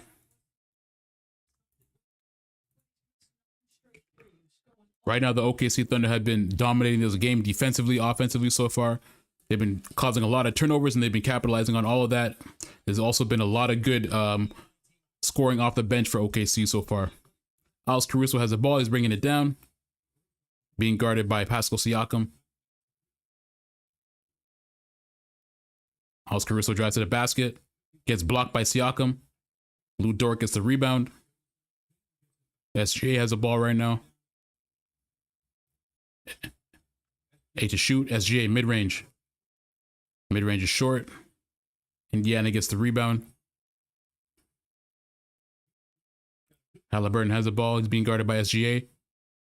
Gets it to Miles Turner. Gets it back to Tyrese Halliburton. Aaron Nesmith, wide open shot. Money. Indiana Pacers look like they're coming back. Getting some good ball movement. And getting some defensive stops. To Lou Dort. Lou Dort for three. Lou Dort banks that three. It looks like it was about to miss, but he banks that in. OKC leads by 14 again. And it's going to be uphill battle for Indiana, but they've done this plenty of times before. Siakam being guarded by SGA. Pops it out. Miles Turner, corner three, wide open. Money. Indiana Pacers are getting a lot of wide open looks from three.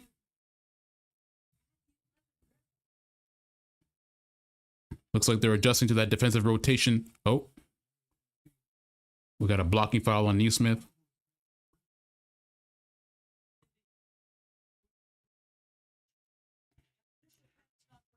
And what Indiana is doing is great because they know that OKC keeps rotating and they keep trying to bring a double or trying to blitz to whoever has the ball.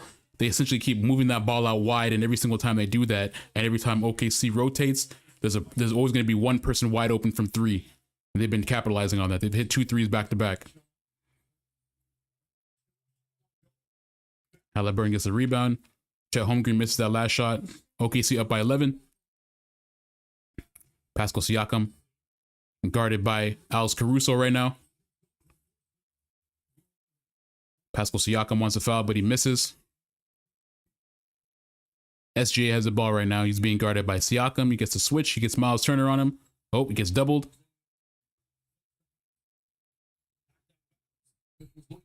Ball gets knocked out of bounds. They're trying to decide if it's OKC or Pacers ball. Holmgren wanted a foul, but they're not giving it. OKC gets the ball. Untaim says Indy's going to get the ball back. Indy's going to come back. I can feel it. Honestly, it feels like Indy's going to come back right now. Oh, Jalen Williams and one. Jalen Williams has been balling so far. I think he has 18 right now. Yeah, Jalen Williams is 18, man. Jalen Williams just cut to the basket. Indiana just fell asleep a little bit. Missed that cut last second. He drives to the basket. I think that was a foul on Aaron Nesmith. But Jalen Williams has come alive, man. When SGA and Jalen Williams both have good games together, man, OKC is extremely hard to beat. Even last game, the bench for OKC didn't necessarily play that well other than Caruso. But because Jalen Williams and SGA both were scoring like crazy, OKC was able to win that game, even though they shot terribly from three-pointer. They shot something like 18% from three-pointer. At one point, they were shooting less than 8% from three-pointer. Like, it was crazy, man. SGA is going to work on Siakam. Mid-range. Misses. OKC with another offensive rebound. Oh, post away. Oh, that ball was going everywhere, but Pacers found a way to get that ball. Siakam to the lane. Gets it in. OKC calls a timeout. On time says J-Dub player of the game so far. Absolutely. Right now, if OKC wins this game, man, you give that game ball to J-Dub, man. He's been going crazy. He already has 18, man. He has 19. Now, he's been that battery for OKC so far. SGA has a quiet 15 so far. But nah, J Dub, whenever J Dub is on point, OKC is usually winning that game.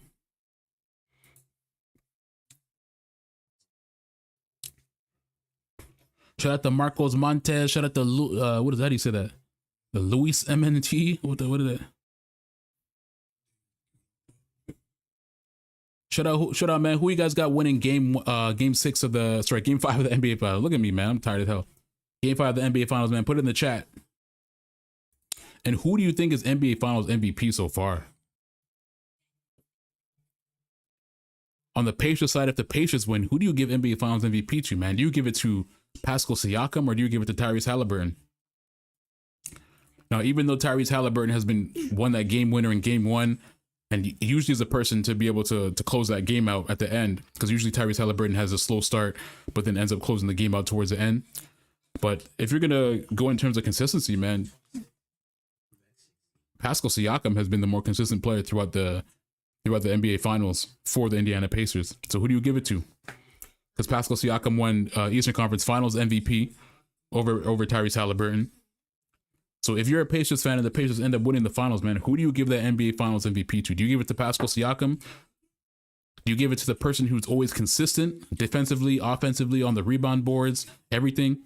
Who will give you 20 plus points per game every single game? Or do you give it to the guy who's hitting those game winners, who starts slow but ends strong?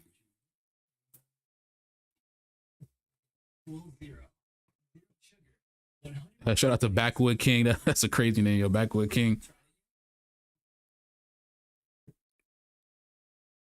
I remember those. Right now, OKC leads by 12. Let me update the scoreboard. It is not. It's like halftime. We are in the third quarter, my guy. We are in the third quarter. Let's take a look at some of the team stats. Right now, OKC has 28 rebounds. Indiana Pacers have 32. So this is one of the few games where the Indiana Pacers so far have been leading on the boards. OKC has 6 turnovers. Indiana has double the turnovers with 12. OKC shooting 50% from 3-point. Indiana shooting 36.8%. And OKC shooting 42% from the field, while Indiana shooting 36%. Again, big story from this game, at least in the first quarter and towards the end of the second quarter, is those turnovers. OKC has been able to capitalize off all of those Indiana Pacers turnovers. Right now, Indiana Pacers have 12. They had 11 in the first half. And in game 1, OKC was able to force 24 turnovers on the Indiana Pacers, but the Indiana Pacers were still able to stick around and keep it close.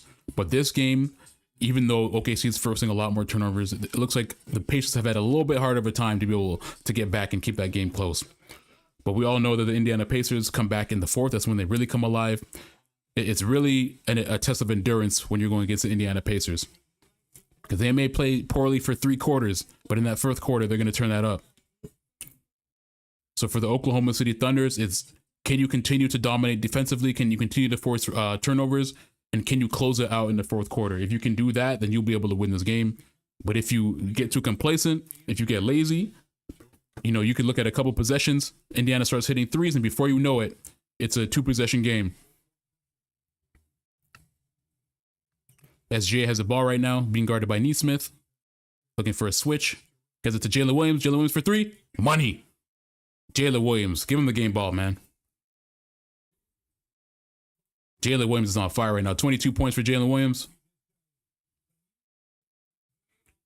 SJ still has not scored yet.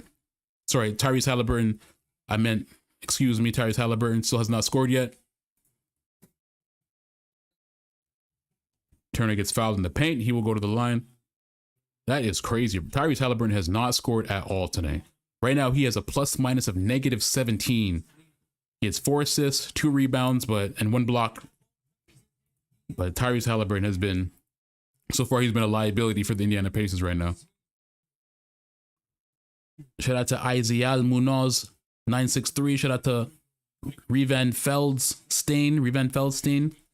Shout out to Pietro Rossi, James Sunuja. Appreciate everybody who's watching the stream, man. Give me a like for the algorithm. Subscribe, follow, anything helps me out a lot. We're on the road to 500 subs.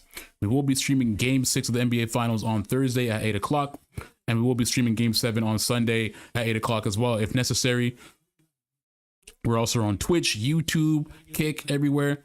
So whatever your TikTok, obviously. So whatever your preferred platform is, it doesn't really matter. We're gonna be streaming on everything, man. And we're also gonna be streaming NBA news, breaking news, anything that comes out in the off season as well. So give your boy a follow, man. We're gonna be covering everything. Lou Dort for 3, misses. In the first couple of games, Lou Dort was money from 3, but he hasn't been able to hit any threes tonight. Pascal Siakam, guarded by Holmgren. Stolen by Caruso. Another turnover. He tries to alley-hoop it to Holmgren, but it gets knocked away. Pacers get the ball back, so that's another turnover for the Pacers. Tyrese Halliburton with the ball. Can he score? Can he break? Gets fouled by Holmgren. Tyrese Halliburton will go to the line. Go says, who do I think is going to win? I think OKC is going to take this game. I think it's going to go to 7. I think OKC will win at 7, but I think OKC takes this game. They'll go to Indiana. Indiana will win, tie at 3-3. And I think it'll come back to OKC for game 7. But I think that home court advantage is going to be enough for OKC to be able to take it in game 7.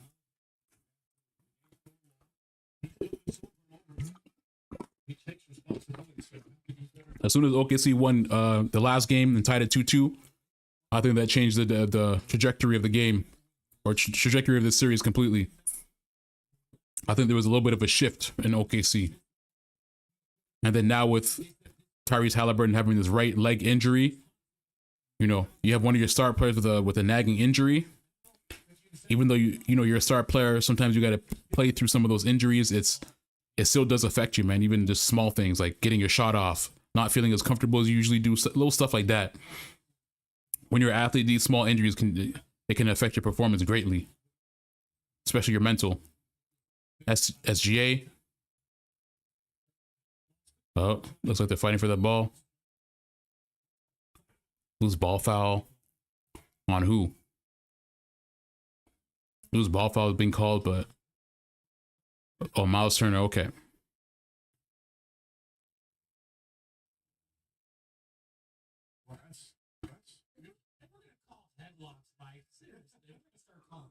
But that's the rugby straw. Looks like he almost had Chet Holmgren in a headlock. So right now, Miles Turner has 3 fouls. He's being subbed off. Obi Toppin will come in for him, and Bradley. This is Bradley's first start of the NBA Finals. Caruso launches a 3. Isaiah Hartenstein with a one-handed rebound. He gets fouled, and he will go to the line. The Pacers are not happy with that foul at all. Keep in mind, Rick Carlisle, the Indiana Pacers head coach, already has a technical. He got one in the first quarter. He looks like he's not happy with the reffing so far, but if he gets another tech, he will be ejected.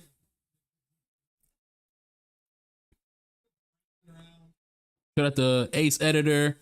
Shout out to Jay Haster 210. Shout out to James Sinundra, Joseph, Junjam, Gleefer, Bankez, Aerosend, Pepsi. Put it in the chat, man. Who you guys got winning game 6 of the NBA Finals, man? Put in the chat. OKC or Pacers? Who you got? Who you got? Who you got? And who do you got as NBA Finals MVP so far?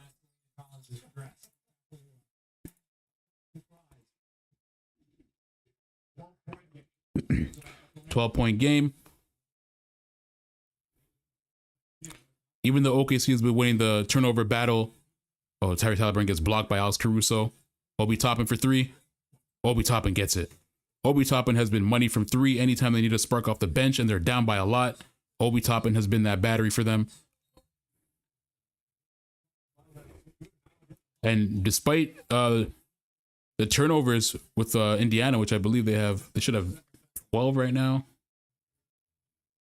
Yeah, Indiana has 13 turnovers, but it's still a pretty close game. It's still a 10-point game.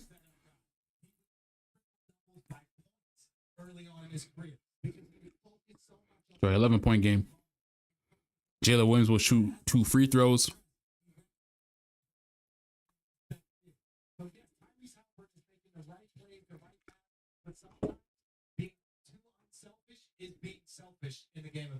And Tyrese Halliburton now has 2 points. He's finally broken his scoring drought. But Jalen Williams has been the best player of the game so far. Jalen Williams has 24 points. SGA is on the bench right now, getting some rest. We got Lou Dort guarding Halliburton. Matthews driving to the basket, gets blocked. Wiggins gets the ball. Wiggins turns it over. Patience get it back. Getting a little bit too excited, man. Obi Toppin for another three. Oh, in and out. Mathurin gets that ball back. Alex Caruso knocks it out of bounds. It'll be Patience ball again.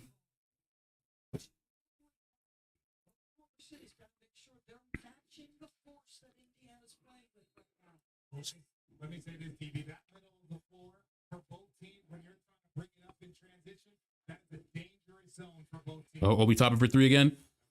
Misses. OKC gets the rebound. Williams drives to the basket, left-handed layup, beautiful. Jalen Williams with 26 already. Jalen Williams has been the MVP of the game so far. Offensive foul. OKC will get that ball back. Great defense by Lou Dort. Another turnover. OKC leads by 13. OKC is also in the bonus. Any more fouls will get them to the free throw line. TJ McConnell essentially just bumps into Lou Dort. But yeah, Jalen Williams is balling right now, man. Absolutely balling. J-Dub, give him the game ball already, man. Give J-Dub the game ball, man. Shout out to Ken Ken, shout out to Psycho, shout out to Ustin, shout out to Manu, Hugo, A11, Harvey Yumley, Kiki Gonzalez, RME. Appreciate anybody watching, man. Give your boy a like, man. It helps a lot in the algorithm. Subscribe, follow. We're going to be streaming Game 6 and Game 7 if necessary. Game 6 will be on Thursday. We start every stream at 8 o'clock. Put it in the chat, man. Who you guys got winning Game 6? I want to see who you guys got. Do you think the Indiana Pacers will be able to make a comeback, another miraculous comeback, and steal Game 5 in OKC? Or do you think OKC can close this one out and take a 3-2 lead in the series? Let me know and put it in the chat. And who do y'all think is NBA Finals MVP so far? For this game specifically, definitely J-Dub. This is the MVP of this game. He will get the game ball. Shout out to 2H. Shout out to 2HHPO. Shout out to James Samudra.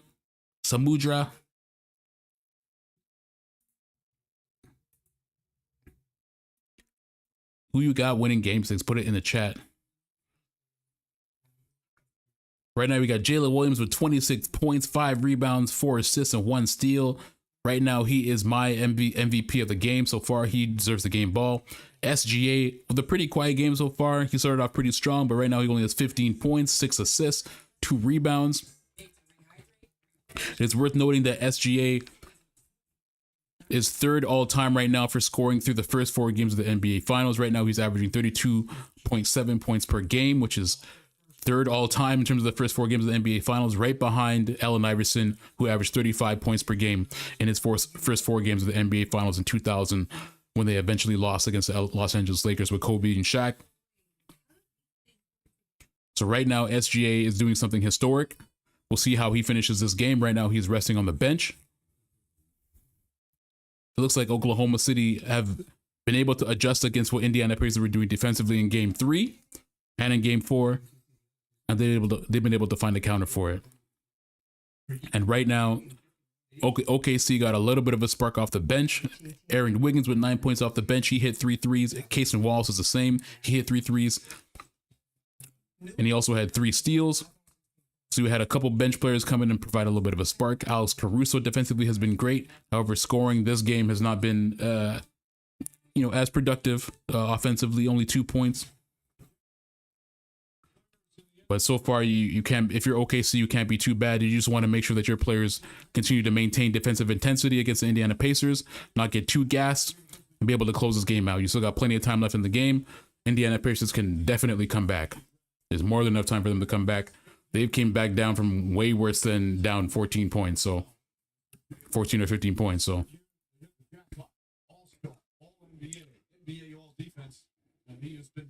opposite in his first NBA. Okay, game's back. OKC is inbounding. Alex Caruso will bring the ball up for OKC. Gives it to Jalen Williams. Jalen Williams to Wiggins. Wiggins off the glass. Misses. Pacers get the rebound. We just got 5 minutes left in the third quarter. TJ McConnell, nice fadeaway in the paint. Gets that bucket. 11-point game. We got Jalen Williams putting in some work. Gives it to Caruso. Caruso for three. In and out. Pacers with the rebound. Yeah, it looks like Pacers about to close that gap, man. I can feel the comeback already. TJ McConnell, another shot in the paint. That fadeaway in the paint. He hits it. Now it's only a 9-point lead. If I'm OKC, I want to take a timeout soon. Caruso's being guarded by Toppin. Gives it back to Isaiah Hartenstein at the top of the key. Jalen Williams gets the ball. We got Wiggins for three. That three. They get the rebound. Alex Caruso for three. Another miss. Pacers get the ball back. There's 4 minutes left in the third. And TJ McConnell gets that shot. Oh, another wide open layup. Oh my God. They cut it down to 7. Here we go again. Here we go again. We got a blocking foul on the Pacers. TJ McConnell comes off the bench and scores 6 straight points. And this is exactly what you need if you're the Indiana Pacers. We need somebody to come off the bench and give you that little bit of a jolt. Hasn't been Benedict Mathurin. Hasn't been Obi Toppin. But this time it's TJ McConnell. And he hits that fadeaway shot in the paint 2 straight times. OKC didn't have an answer for it. They have now cut the lead. So we can smell a comeback by the Pacers, man. Shout out to Daryl T. Shout out to Mike 208. Shout out to Ken. We can smell a comeback. SGA and Chet Holmgren come back in. Miles Turner is back on the floor as well. Andrew Nemhard back in. Jalen Williams has both free throws. And this is what the Pacers do, man. Obi Toppin in the lane. Oh, that's a tough layup. Left-handed, he gets it over Chet Holmgren. 6-point game. My broadcast is slightly behind the live score. That's usually how it goes. Jalen Williams. Oh, he misses the layup, but Chet Holmgren gets that and put that putback slam. OKC leads by 8. Oh. Foul called on Lou Dort. Lou Dort has his 3rd foul. Just over 3 minutes left in the third quarter.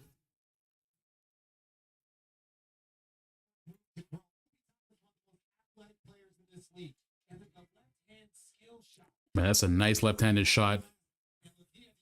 He's being guarded by Chet Holmgren, so you need to go high as high as you can off the glass, and he's able to get that off.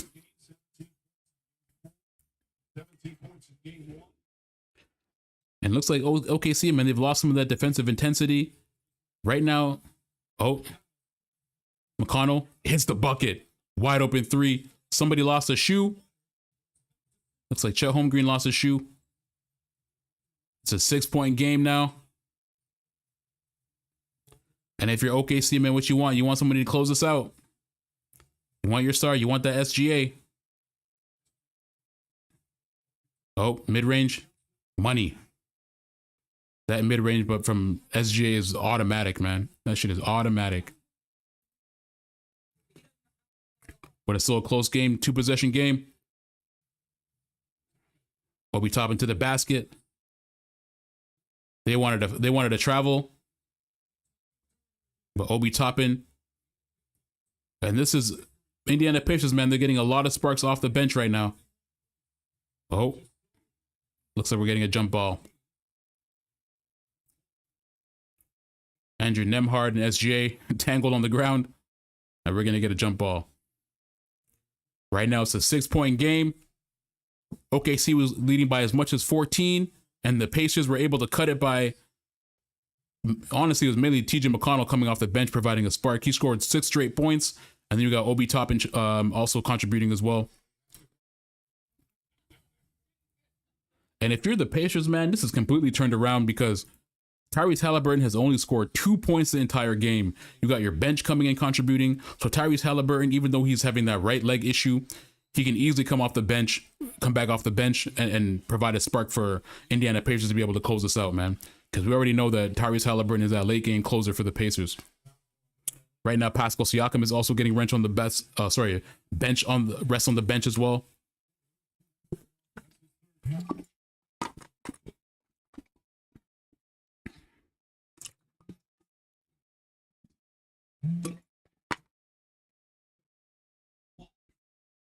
SGA misses a free throw. I think that might be his first missed free throw of the series. TJ, I'm saying that was a poor jump ball. That's your fault. That's why I got the foul. It's the second free throw. Just over 2 minutes left in the third quarter. But it looks like right now the Pacers have the momentum. McConnell being guarded by Carson. By Carson Wallace. He misses. OKC gets the rebound. Halliburton drives to the lane. Oh, ball gets poked away. Siakam has it. McConnell. Left layup. Too easy.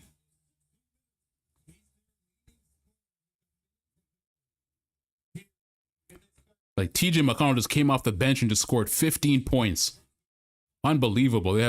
OKC has had no answer. SGA gets fouled. He will go to the line again.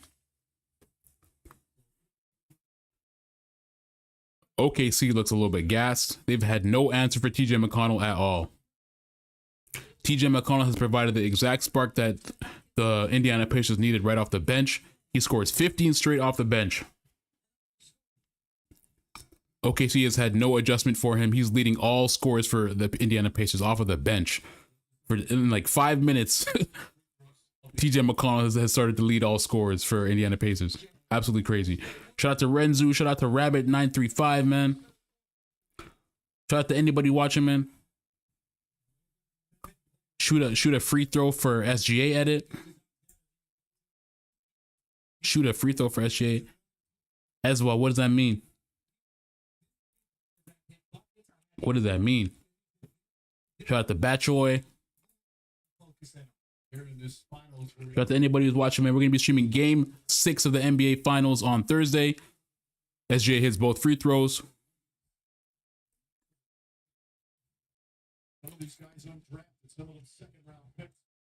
TJ McConnell has the ball for the Pacers right now. Andrew Nemhard has it. Back to TJ McConnell. Mathurin, 3. Miss. Williams gets the rebound for OKC. SGA will bring the ball up. He's being guarded by Andrew Nemhard. SGA is trying to put the work on him. He's being guarded by TJ McConnell now. He gets that switch. Putting that post. They need to shoot. Another mid-range. Money. Oh my God. Like SGA is automatic with that mid-range, man. Too easy. And OKC has extended their lead again. Looks like they were getting a little bit nervous, but with SGA back on that floor, they looks like they're a little bit more calm than they were before.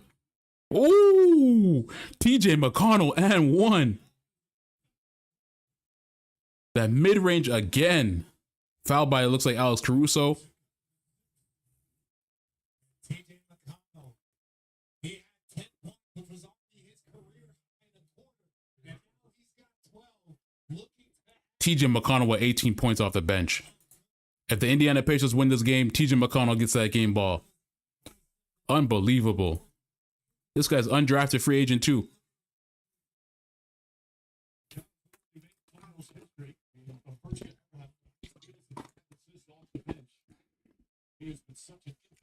Unbelievable.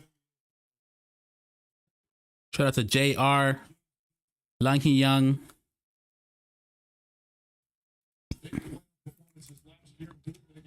Hits the and one. Wait, what? Another steal. Pacers get the rebound again.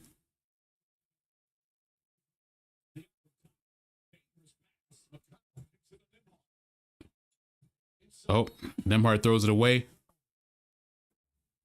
Looks like Indiana Pacers were going to be able to get another shot before the end of the quarter. OKC being a little bit careless.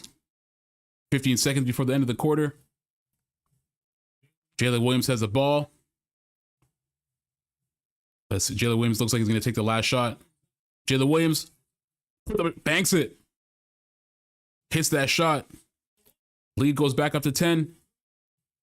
Benedict Mathurin wants to shoot that last shot. Gets blocked by SGA. Oh, wow. Oh, wow. Nah, this game is getting interesting, man. Looks like OKC was going to allow the Indiana Pacers to be able to take momentum.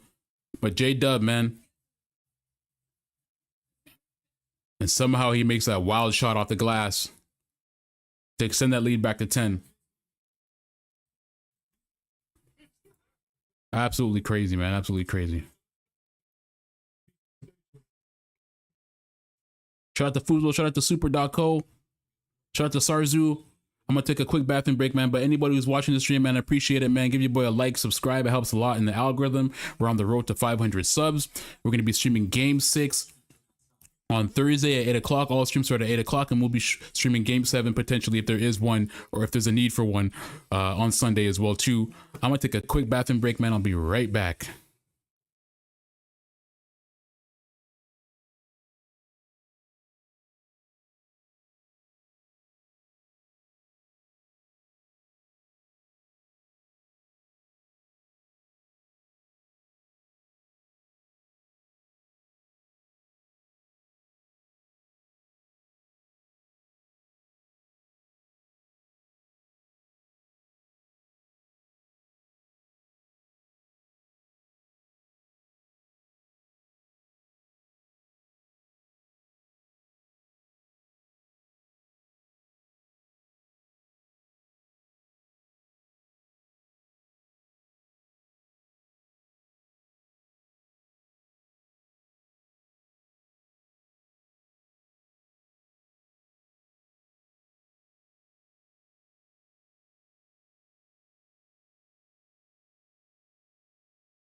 What's good, y'all? We back. Had to take a quick bathroom break.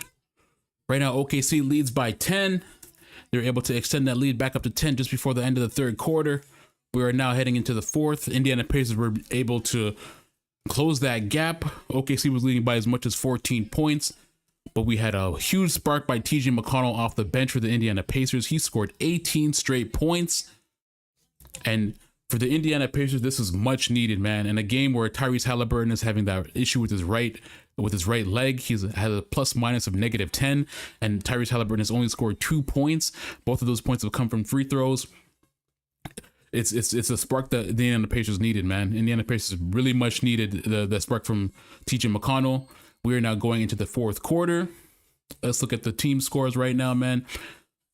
OKC has 35 rebounds. Indiana Pacers have had 39 rebounds, and those 39 rebounds are extremely important. That's been able to give OKC the Indiana Pacers a couple other looks to be able to extend some of those plays. Right now, OKC has 10 turnovers. Indiana Pacers have 15. OKC shooting 41% from 3-point. We got Indiana shooting 34%, and we got OKC shooting 43%, while Indiana shooting 41%. So that defensive that lineup from the Indiana Pacers provided the much needed spark. TJ McConnell, Obi Toppin. Ooh, Pascal Siakam corner 3. Lead's cut down to 5. Ghost says, do you think Hallie's going to come back in the game? I think Hallie might come back in the game up towards the end. SGA with a nice left-handed layup. Yeah, this game's getting close, man. This game's it's going to be a seesaw from this point now. McConnell inside. Oh, McConnell gets called for a travel. OKC gets that ball back. Right now, it's just a game of momentum, man. TJ McConnell was able to provide a spark off the bench. Looks like OKC has a different lineup out there right now. Let's see if they can adjust. But this is what the Indiana Pacers do, man. Like, anytime you get comfortable, anytime you're not able to adjust defensively, or you just sleep at the wheel, the Indiana Pacers will kill your ass, man. And this is what they do. OKC was leading by as much as 14, and they cut that gap to 7 points now.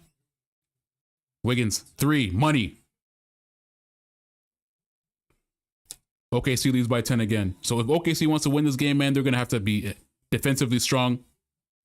Oh, Eric Carlisle, Indiana Pacers call a timeout. If OKC wants to win this game, man, it has to be defensive pressure, man. Right now, if you're OKC, you look at this like, listen, man, Tyrese Halliburton is not out there. We just have to make sure that we can guard Pascal Siakam, make sure Obi Toppin and TJ McConnell don't get hot, and you can close this game out with the win, man. So if I'm the OKC Thunder, I'm looking at this game like, hey, we got this in the bag. We just got to make sure that we close strong and be able to maintain our lead, man. No silly mistakes, no turnovers, and we can win this game.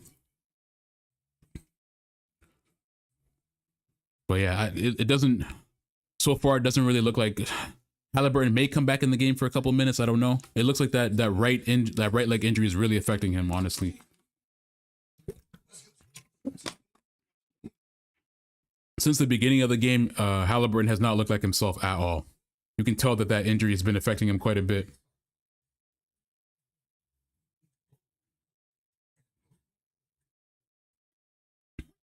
It is. But who y'all got winning this game? Do you think the Pacers will be able to come back and win this game? Do you think they'll be able to steal another one in OKC? Shout out to Harold Dew. Shout out to homie from the 601. Shout out to Tay Banks. Appreciate anybody who's watching this stream, man. Like, subscribe, follow. It helps me out a lot. We're on the road to 500 subs. And we're going to be live streaming every single game of the NBA Finals. We will live stream the next game on Thursday at 8 o'clock. We're going to be starting all the streams at 8 o'clock. And we'll be streaming Game 7 if necessary as well, too. I want to know who you guys got for NBA Finals MVP so far. You know, life would be easier if I could do everything from the logo. Right now, it's a pretty evenly matched game. It started with the Indiana Pacers committing a lot of turnovers at first. We had 11 turnovers in the first half for the Indiana Pacers.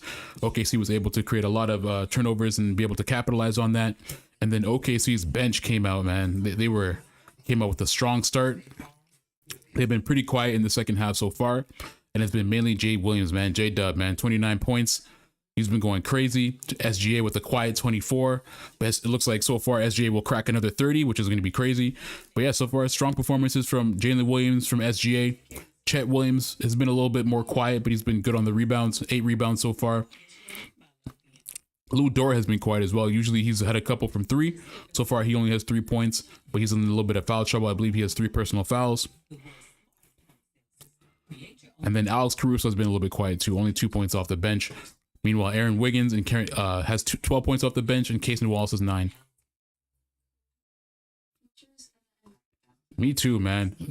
I hate when teams do timeouts when they're about. Yeah, honestly, I don't understand what we're like the timeouts between free throws. I understand because it's like, yo, like it's not that important. But the timeouts, like the TV timeouts between scores like this, man, I really don't like this shit at all. I think the free throw is the perfect time to take a timeout, you know, shoot one free throw, take a timeout, let him shoot the other free throw, or take a timeout, let him shoot both free throws. But, you know, the required ads between like in the game, bro, this is just unnecessary. Ruins the flow of the game.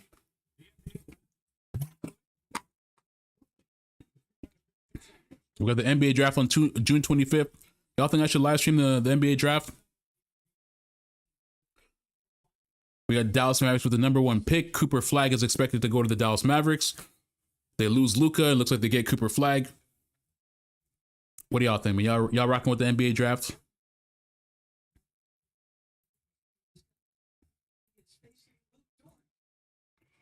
All right, Tyrese Halliburton's back in the game.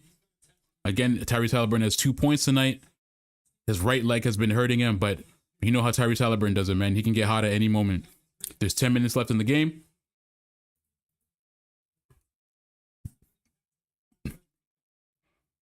Oh, Pacers inbound the ball.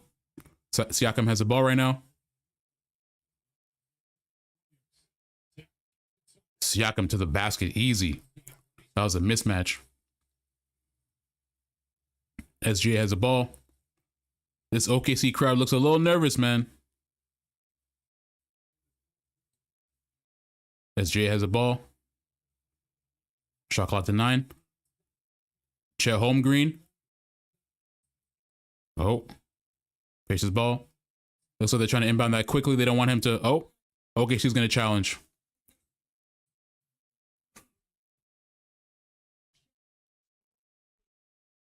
So it looks like that ball was knocked out of bounds. Chet saying that it was knocked out by the Pacers. Pacers tried to inbound it quickly. And I think Chet Holmgren's right.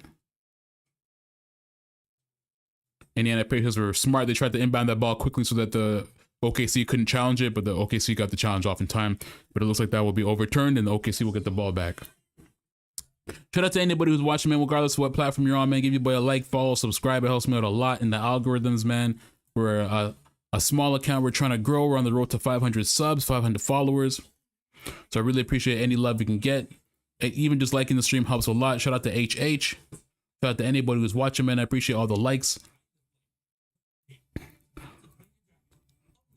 Again, like I said before, we will be live streaming every single game from the NBA Finals. We will be live streaming again on Thursday at 8 o'clock. 8 o'clock Eastern. And then we will also be doing a Game 7, which would be on Sunday if necessary. So we will see what happens. So far, we have Jalen Williams leading scoring for the Oklahoma City Thunder. He has 29 points, 5 rebounds, 4 assists, 1 steal. SGA is not too far behind him with 24 points, 7 assists, 2 rebounds. Chet Holmgren has 9 points, 9 rebounds. We got Aaron Wiggins with 12 points off the bench, Carson Wallace with 9 points off the bench, and Alex Caruso with 2. And for the Indiana Pacers, we have Pascal Siakam leading all scorers with 19 points, 4 assists, 4 rebounds, 2 steals. Aaron Nesmith has 9 points. Miles Turner has 11. Andrew Nembhard has 7. Tyrese Halliburton has only scored 2 points throughout the entire game. He's been having issues with his right leg. In the first quarter and even before the game, they were talking about his right leg injury. In the halfway through the first quarter, he left and went to the locker room, came out with ice wrapped around his right leg. So it looks like he's been having that right leg injury that's been bothering him, but he's still been contributing in other ways. Tyrese Halliburton has 4 assists, 4 rebounds, and those 2 points that he has were off of heading to the free throw line. So he has not made a field goal the entire night. Benedict Mathurin, 7 points off the bench, and then TJ McConnell. If the Indiana Pacers do come back and win this game, TJ McConnell should get that game ball. He came off the bench and provided a spark for the Indiana Pacers, 18 points straight, and was able to cut that lead from 14 all the way down to 6 points at his lowest. OKC was able to get the extend the lead back a little bit more. Right now, they lead by 8. We got just over 10 minutes left in the first quarter. We will see, man. Even though they're down by 8, it could be anybody's game. OKC can still close this out. But the Indiana Pacers, you know how they do. Tyrese Halliburton's on the floor.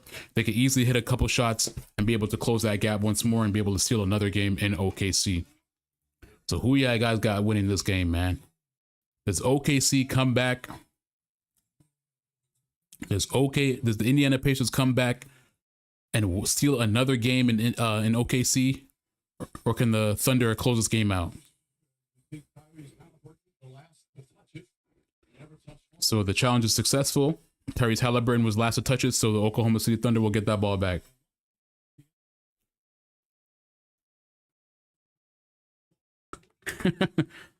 Pascal Siakam tried to grab that ball quickly and inbound it so they couldn't challenge. That's smart on Pascal Siakam. These guys want to win, man. They want to win. They want to win. Oh, turnover anyways. Pascal Siakam slams it down. That is a terrible turnover for OKC. What the hell are they doing?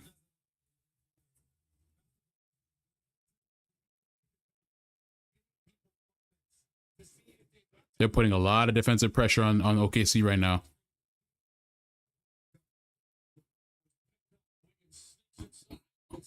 Wiggins gets fouled. He will go to the line. Just under 10 minutes left in the fourth quarter.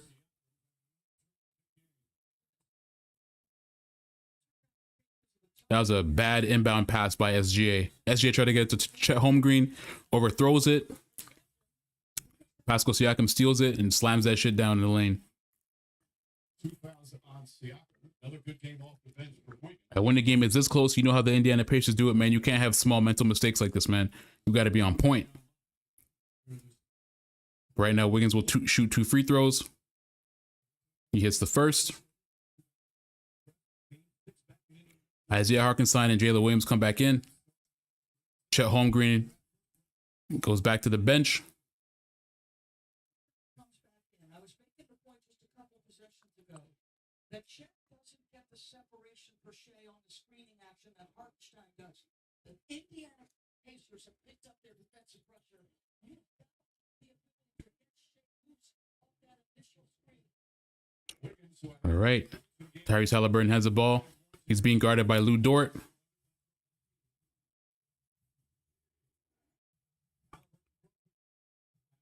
Bradley in the lane. And that's a nice pass by Halliburton. Halliburton with his 5th assist. Cuts it to 6. Oh, Kuzma Alexander drives to the lane. Gets blocked. Wiggins tries to shoot for 3. He misses. Pacers with the rebound. Oh, Pacers, I don't know how they're doing this. Pascal Siakam will go to the line. 6-point game. They were leading by as much as 15, and it's now a 6-point game. This is wild. Indiana Pacers look like they're about to do another comeback, man. Back from the dead again. Timing, that length, those instincts, and that one of the most dangerous transition guys attack the body. And again, that length of court because it gives him a chance for the end. Get it in. Now, Pascal Siakam has been pretty bad from free throw. Let's see if he hits both. He hits the first one. We got Casey Wallace coming back in for Wiggins. Pascal Siakam with 22 points. This is second year in Indianapolis. 2 magnificent trades by Kenneth Pritchard, the president of basketball operations. It's Siakam from Toronto. And you get Halliburton from Sacramento. And it's turned this franchise around. Pascal Siakam hits both free throws. It is now a 4-point game. From a 14-point lead to a 4-point game. And we got over 9 minutes left. Jalen Williams gets fouled. He will go to the free throw line. Driving to the lane. Gets fouled by Benedict Mathurin. Benedict Mathurin's on the ground for a bit. Mathurin was putting so much pressure on him. It was a little bit. Looks like Jalen Williams felt a little funny. It wasn't what you see from Nembhard or Neesmith. He was just trying to apply pressure there. I ain't gonna lie, man. If you're an OKC fan, you should be nervous.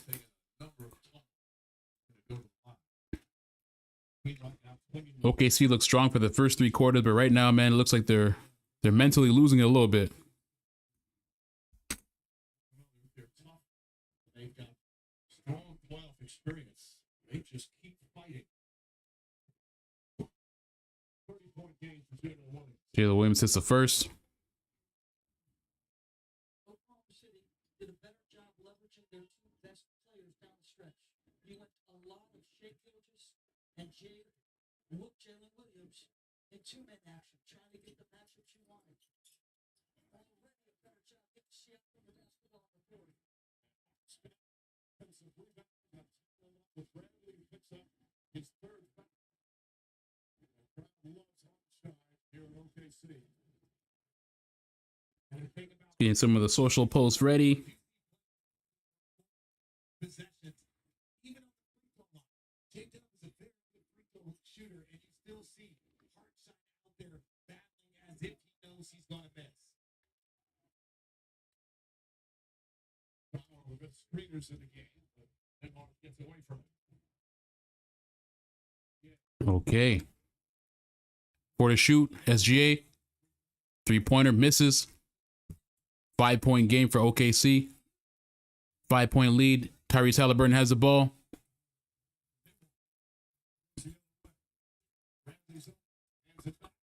SJ looks like he's being a little bit more aggressive. Nemhard, corner three. Misses. Siakam with the rebound. Siakam for three. Money. Oh my God.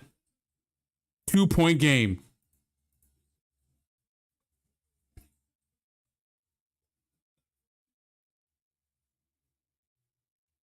Jalen Williams drives. Oh. To SGA. SGA. Lou Dort. Jay Williams. Wide open three. Money. Oh, wow. This game is a goddamn seesaw, man.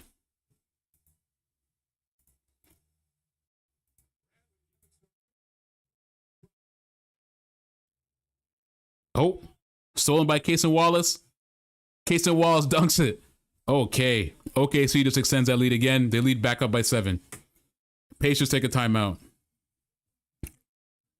Man, this game, within a couple possessions, it can change on either hand, man. OKC can make a couple good plays and cut that lead and extend that lead. Pacers can make a couple good plays and cut that lead, man. These two teams are so evenly matched. It just goes back and forth like a seesaw. The fact that the Pacers were down by as much as 14 and able to cut that lead in half and then cut it down to all the way to 2. But OKC, man, they just found a way to be able to make another turnover. Cason Wallace forces a turnover and is able to extend that lead back up again to 7. So this is going to be a close game, man. Oh my days. This game is absolutely mud. Absolutely mud. This is the new Dell AI PC with Intel. I'm going to get those social media posts ready. While we're waiting, I don't want to miss a second of this.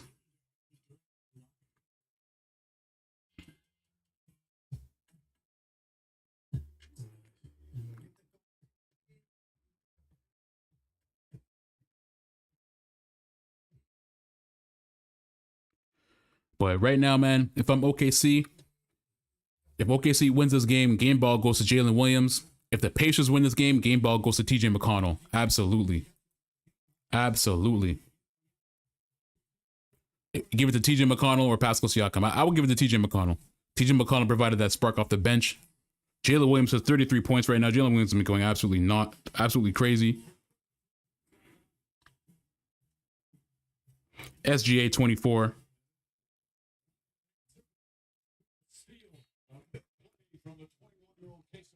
Jalen Williams, 33 points, 5 rebounds, 4 assists. Okay, let's see. Game back. Obi Toppin's back in the game. Obi Toppin was able to give a little bit of a spark off the bench. Cason Wallace called for a hold. He was holding Obi Toppin's jersey. Yeah, that's an easy call, gang. That's an easy call.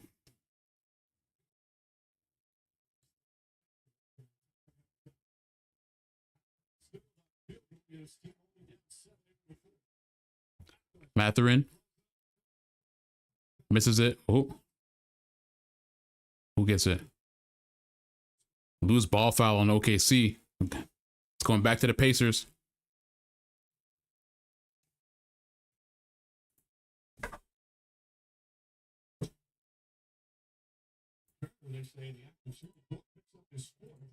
Lou Dort has 4 fouls now.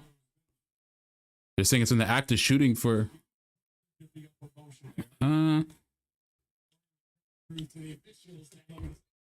Looks like they're trying to check SGA and Chet Holmgren back in. Miles Turner will shoot 2 free throws. Fans are chanting, "Ref, you suck." Miles Turner hits the first free throw. Nemhard will come back in. Benedict Mathurin goes back to the bench. Cason Wallace and Isaiah Hartenstein go to the bench. Chet Holmgren and SGA come back on. Miles Turner has 12 points.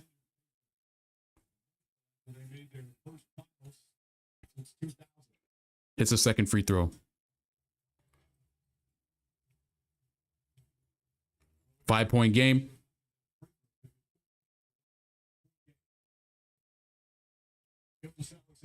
SGA kicks it out to Lou Dort. Lou Dort for three. Money. 7 minutes remaining in the fourth quarter. Andrew Nemhard has the ball. He's being guarded by Jalen Williams. Miles Turner. Halliburton. Halliburton tries to lay up. Misses. What is it called? Looks like they're calling a foul on Chet Holmgreen.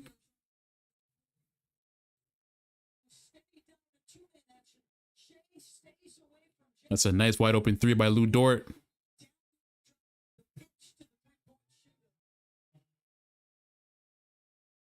I'm not really sure how that's a foul.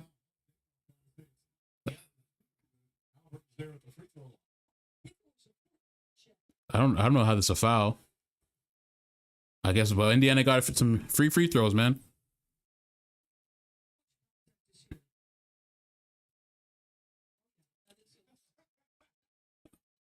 Because grabbing the jersey. Tyrese Halliburton has 4 points. All points have come from the free throw line. 6-point game. Jalen Williams has the ball for OKC. These guys are getting physical, man. Williams banks it off the glass. Back up to 7.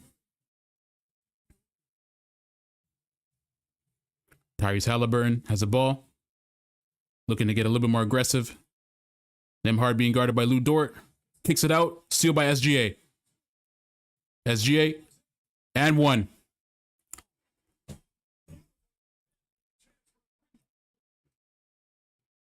Thunder really trying to kill all of Indiana's momentum.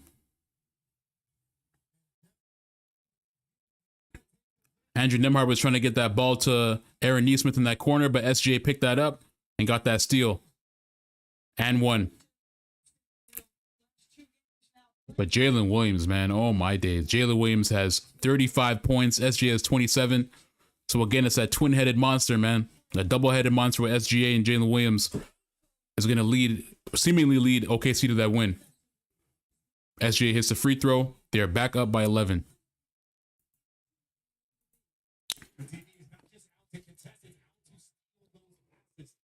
Tyrese Halliburton has the ball. He's trying to put work. Oh, another steal by SGA. Gets knocked away, another steal. There's a little bit under 6 minutes left. SGA has a rock. Mid-range. Oh, gets it to Williams. Williams in the paint. Ooh, high arcing layup. Oh my God, that was beautiful. Pacers take a timeout. So OKC just exploded, went on a 7-0 run over the last minute, and they have extended that lead back to 13. Crazy, man. At one point, it was a 4-point game, and they've been able to extend that lead all the way to 7 points, just off of turnovers, man. So let's see where this game is at right now for the team score. Oh my days! And this is the story of the game right here, man. Indiana started off with a lot of turnovers. They had 11 in the first half, and now they're at 19. So 19 total turnovers. Those two back-to-back turnovers, both steals by SGA, was able to extend that lead for Oklahoma City Thunder. Man, just under 6 minutes left. Tyrese Halliburton has been extremely quiet this entire game. Only 4 points, all points coming from free throws. Tyrese Halliburton has not hit a field goal the entire game.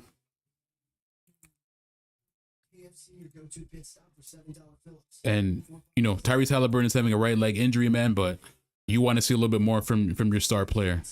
Pascal Siakam is 26 points, 6 rebounds, 4 assists, 3 steals. Pascal Siakam is having a phenomenal night, man. 26 points, 6 rebounds, 4 assists, 3 steals, 2 blocks. Like what more can you do to contribute to your team, man? You got TJ McConnell with 18 points off the bench for the Pacers. You got Obi Toppin with 9. Benedict Mathurin with another 7. So great contribution off the bench from your team. But with Tyrese Halliburton only having a 4-point game, man, it's extremely tough to win against OKC, especially when they're playing like this. Oh my God, another turnover. Oh my God. Another turnover. Another turnover. Another foul by Neesmith. Alex Caruso with a dive for the ball, be able to get that turnover. That's a hustle play, man. That's all hustle right there. He knocks the ball away. Nembhard tries to get it back to Siakam, knocks it away, and then dives for the ball. And this lineup right now, this lineup for OKC is their strongest defensive lineup, man. This has been that lineup that's been giving OKC tons of trouble with the turnovers. Jalen Williams misses the first free throw. A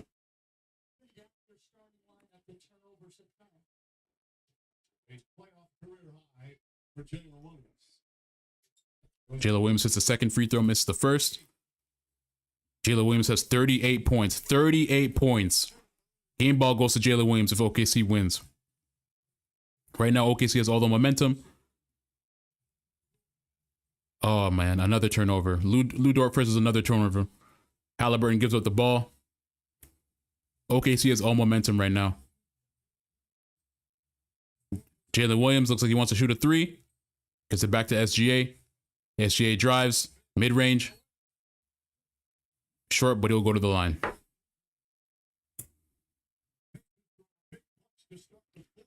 Man, Jalen Williams is going crazy.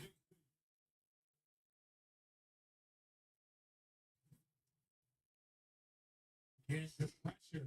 Nowhere to go. Someone's I see Pascal is trying to post up and maybe make yourself. And right now, the OKC Thunder are looking like the very, very dominant on defense. SGA hits his first free throw. Right now, OKC leads by 14.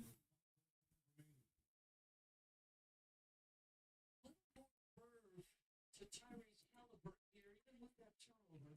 38-5-4.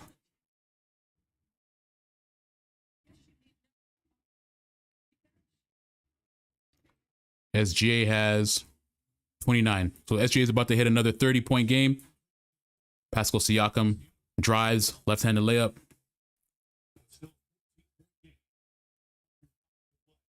TJ McConnell's on the bench. You wonder if they're going to bring TJ McConnell back in to provide another spark. If I'm the Pacers head coach, I might want to consider that. SGA has the ball. 15 to shoot.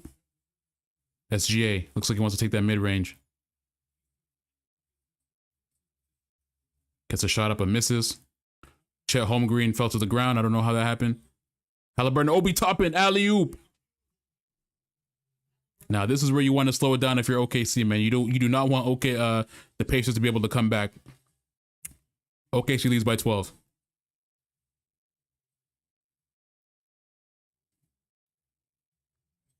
Scoreboard is slightly ahead. Broadcast is usually slightly behind. Lou Dort for three. Money.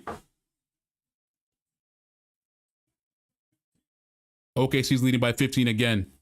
Neesmith shoots a three. Ooh, responds with another three. Oh my God. Seesaw shit, man. Just under 4 minutes left in the game. Pascal Siakam knocks the ball loose, but Alex Caruso gets it back. Jalen Williams has it. He's being guarded by Aaron Neesmith. Jalen Williams. Oh.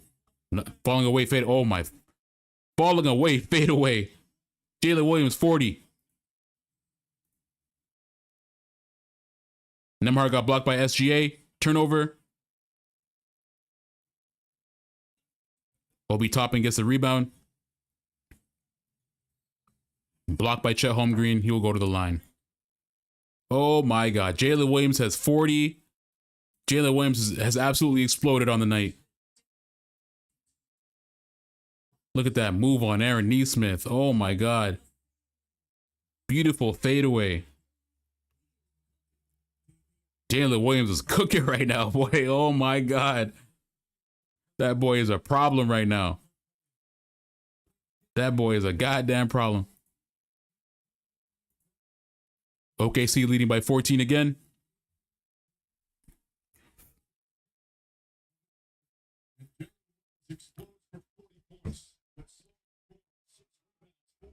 Jalen Williams game ball, man. And this is what you want to see from your star players, man. In the games, the biggest games where it matters the most, you want to see them put their mark on that game, and that's exactly what Jalen Williams is doing right now. Jalen Williams is exploited right now. SJ is having a good game too, but right now this is Jalen Williams' game, man, and this is why you need that A and that B. You need that second player to be able to come in, and when your star is having some trouble, be able to contribute, man. 40 points from Jalen Williams tonight, 6 rebounds, 4 assists, 1 steal. Jalen Williams gets the game ball if OKC wins this game, man. Aaron Wiggins, 14 points off the bench. Casey Wallace, 11 points off the bench. SGA has 29 points, 10 assists, 2 rebounds, 4 blocks. Crazy. Absolute complete team effort from OKC. There's been a couple of moments where it looks like Indiana Pacers cut the lead down to as much as 4, and it looks like Indiana Pacers were about to steal the game with their momentum, be able to do another late comeback, but OKC found a way to be able to close that shit off, man. And they've been able to extend that lead back up to 14 again. Okay. If you don't, this is the bad man. He knows everything on the court. The array of finishes, how he's able to get things done in such tight spaces. They don't have to take transition deep and take it. And SGA with 4 blocks is crazy, bro. SGA has 4 blocks. That is nuts. Obi Toppin misses 1 free throw, hits the other. Just a little bit over 3 minutes left in the game. SGA brings the ball up for OKC. He's being guarded by Pascal Siakam. Oh, shoots for 3. In and out. Alex Caruso gets the rebound. TJ McConnell is back in the game for the Indiana Pacers. SGA put in work on Siakam. Tough layup. Gets it to go. SGA just breaks 30. He has 31. That's another 30-point game for SGA. OKC is putting a lot of defensive pressure on the Pacers right now. Halliburton looks like he wants to shoot. They got 7 on the shot clock. To Obi Toppin. Obi Toppin for 3. Misses. What does that? Neesmith tip slam. That was crazy. No, for real. Where did he come from? That's a good question. That's a crazy tip slam. This guy came out of nowhere and just tip slammed that shit back in. 2 minutes remaining. SGA has the ball. Being guarded by Neesmith. He's going to work. To Williams for 3. Misses. Gets it to TJ McConnell. OKC leads by 13. Gets it to Siakam. Siakam falls. OKC ball. So the Pacers turn it over again. Aaron Neesmith over Chet Holmgren and dunks that tip slam. That's a phenomenal play. Holy, bro. You jump over a 7'1" over the back and just tip slam that back in. Oh my days, yo.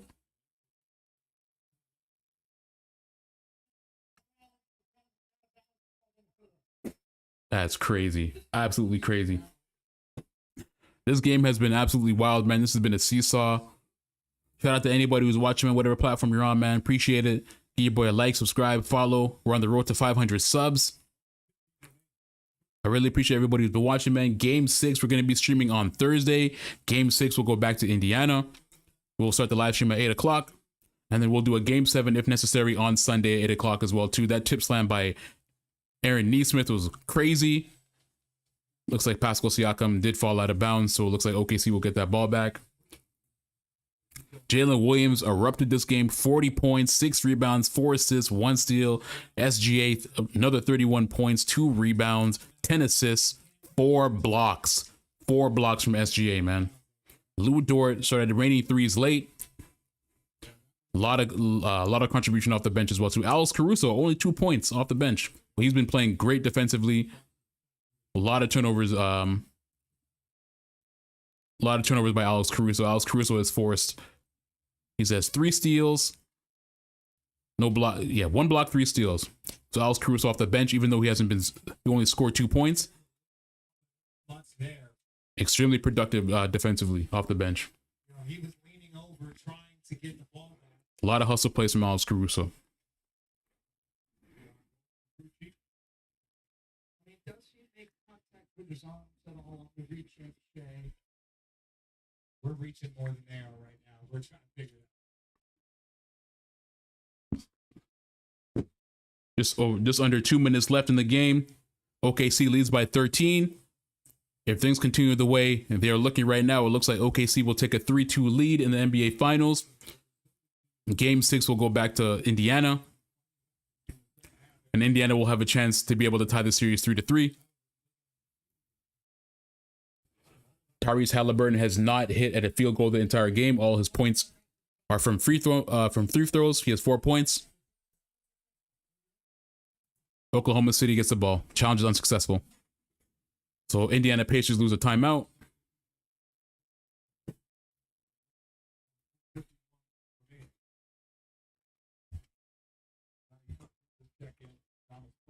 Both teams are in the bonus.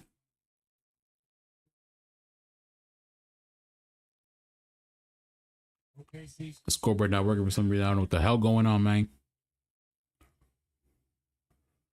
Okay. Ball's inbounded to Jalen Williams. He's being guarded by Shepard.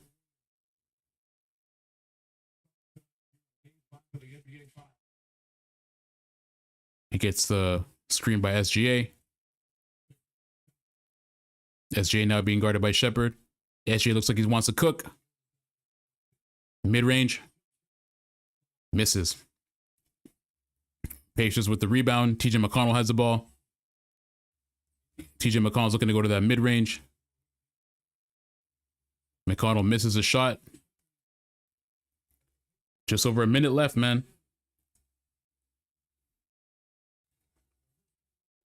OKC leads by 13. A minute left.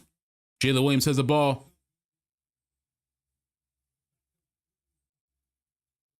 Jalen Williams misses the layup. Indiana Pacers and 1. This guy looks mad young, man. What was it? This guy looks like he's like 16 years old, man. Furphy. This guy looks mad young. OKC leads by 11, 23 seconds left.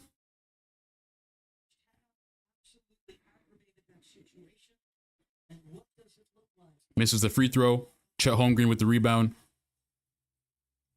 SGA brings it up for OKC. We will run that clock out.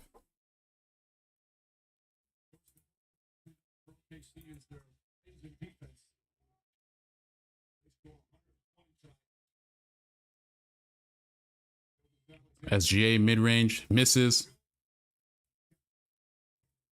Benedict Mathurin will bring it up for the Pacers. Another turnover. Alex Caruso has the ball. They're going to run that clock out.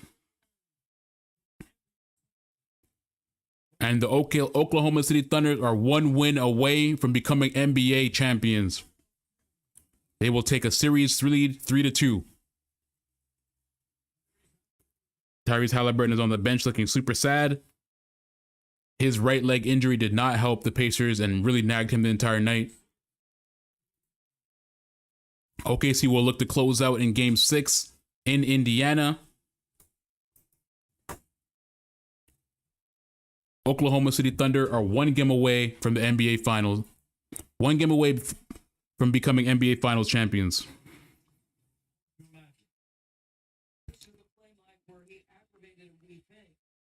Just loses his balance trying to beat the big. There was a long stretch of time when he didn't look right. Grimaces, obviously. He played 34 minutes. I'm sure they're doing a lot of work before Thursday's Game 6 in Indianapolis. Got to put the socials up on the Instagrams, the Facebooks, etc.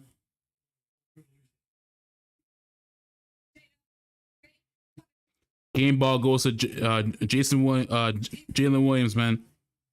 J-Dub gets game ball.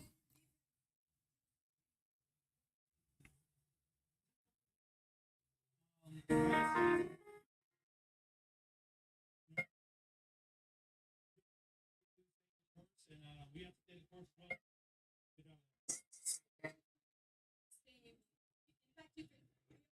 Jalen Williams explodes for 40 points on the night, 6 rebounds, 4 assists.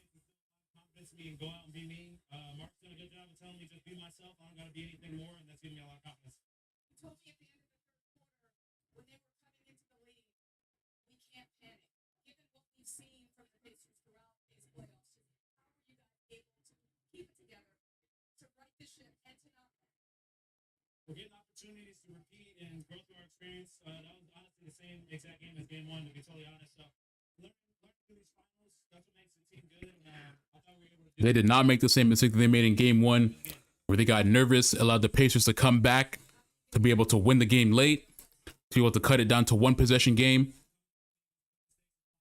Late in the game, OKC was able to force turnovers, be able to score off those turnovers. And even though the Indiana Pacers cut it to down by as much as 4 points, the Oklahoma City Thunder were able to extend that lead again to 7, to 9, and then ultimately to 14 and close out the game. Oklahoma City Thunder are 1 game away from winning their first NBA championship as the Oklahoma City Thunder. This is huge for OKC, man. They're 1 game away. Now I gotta ask, if this OKC team wins the NBA Finals, is this team better? Let me rephrase that question. If the Oklahoma City Thunder win the next game and become NBA Finals champions, is SGA the best Thunder of all time?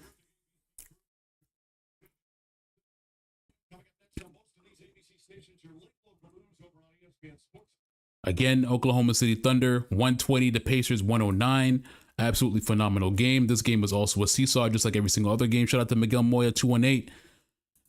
This game was an absolute seesaw, just like every single other game in this series, man. Indiana Pacers had a chance to be able to come back and win it late, but ultimately, man, those turnovers ended up burying the Indiana Pacers.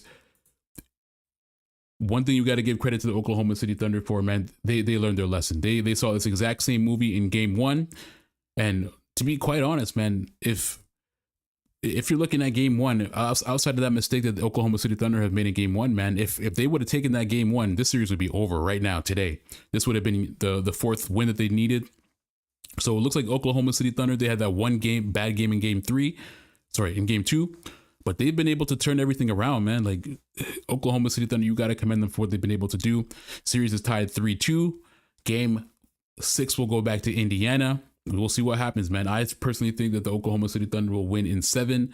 But Indiana Pacers, whenever you're facing elimination, you're going to play that much harder, right? So we go back to Indiana. I don't think the Pacers want to lose in their home crowd. You know what I mean? It'll be sad, but we also have to see what happens to Halliburton. Now, this game was Monday game. This is game 5. Game 5 is on Monday. We don't have game 6 until Thursday. So we got Halliburton a little 3 days to be able to recover before the next game, be able to fix whatever's wrong with his leg. Hopefully that will be enough time for him to recover and to be able to contribute a lot more, because Halliburton's going to have to contribute more than 4 points for the Indiana Pacers to be able to win. Tyrese Halliburton only had 4 points, all off free throws. He did not hit a single field goal in the game. That right injury was nagging him. And this is pretty sad because Pascal Siakam had a phenomenal game. He had 28 points, 6 rebounds, 5 assists, 3 steals. So Pascal Siakam had a world beater game. Aaron Nesmith, 14, Miles Turner, 13.